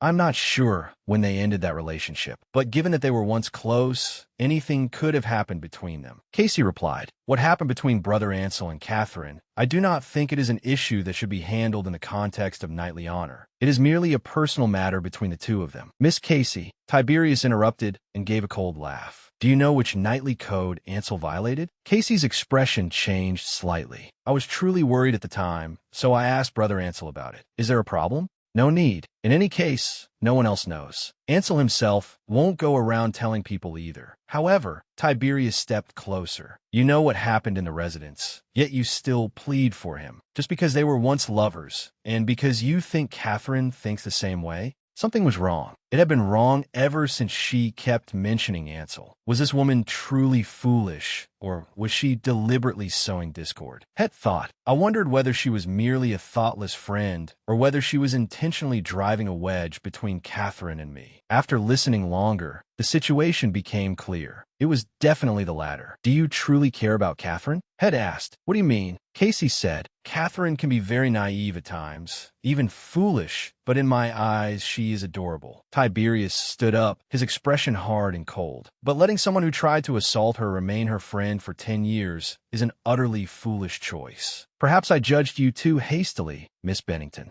But in fact, Catherine chose to keep you and Ansel by her side for more than 10 years. That is not something I can simply dismiss as cute. It is too disrespectful. Casey said, keeping a friend who defends the man who harassed her. Het said, that is the most foolish thing Catherine has ever done. Truly, utterly foolish. Tiberius no longer looked at her and walked straight out of the room. Ordinarily, Tiberius should have gone to the Grint residence, but now his head was full of anger, so he could only return home first. On the way, he thought things over again and again. There was more than one strange thing, but the strangest was still his fiancée's taste. What exactly did she see in Ansel? He tried hard to calm his anger, but he kept remembering the intimate memories of the two of them alone that Casey had deliberately brought up. Master, you're back. Ha ha ha. There's an amazing gift in your room. Shut up. I'm in no mood to listen to jokes. Tiberius brushed Glenn aside, pulled off his coat, and rushed into the bedroom. A piece of human filth who forced himself on a woman. What charm did he have that made her like him for 10 years? His heart was filled with rage over all sorts of things. He simply went to the mirror, took off his clothes, and carefully examined himself in the reflection.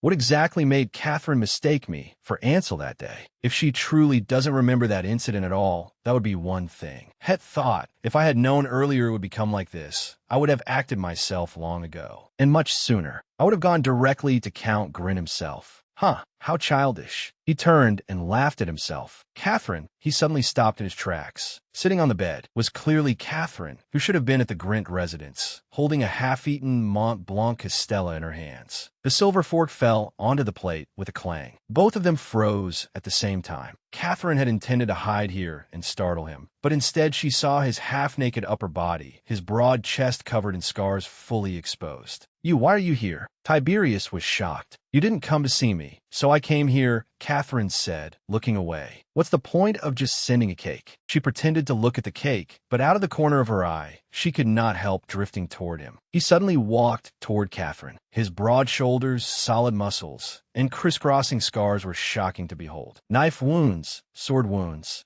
piercing wounds. I understand. Hurry and put some clothes on. Catherine blushed and spoke in a rush. Darling, why are you suddenly so shy? Het said gently. We've already seen everything there is to see. We even stamped the marriage contract together and became husband and wife.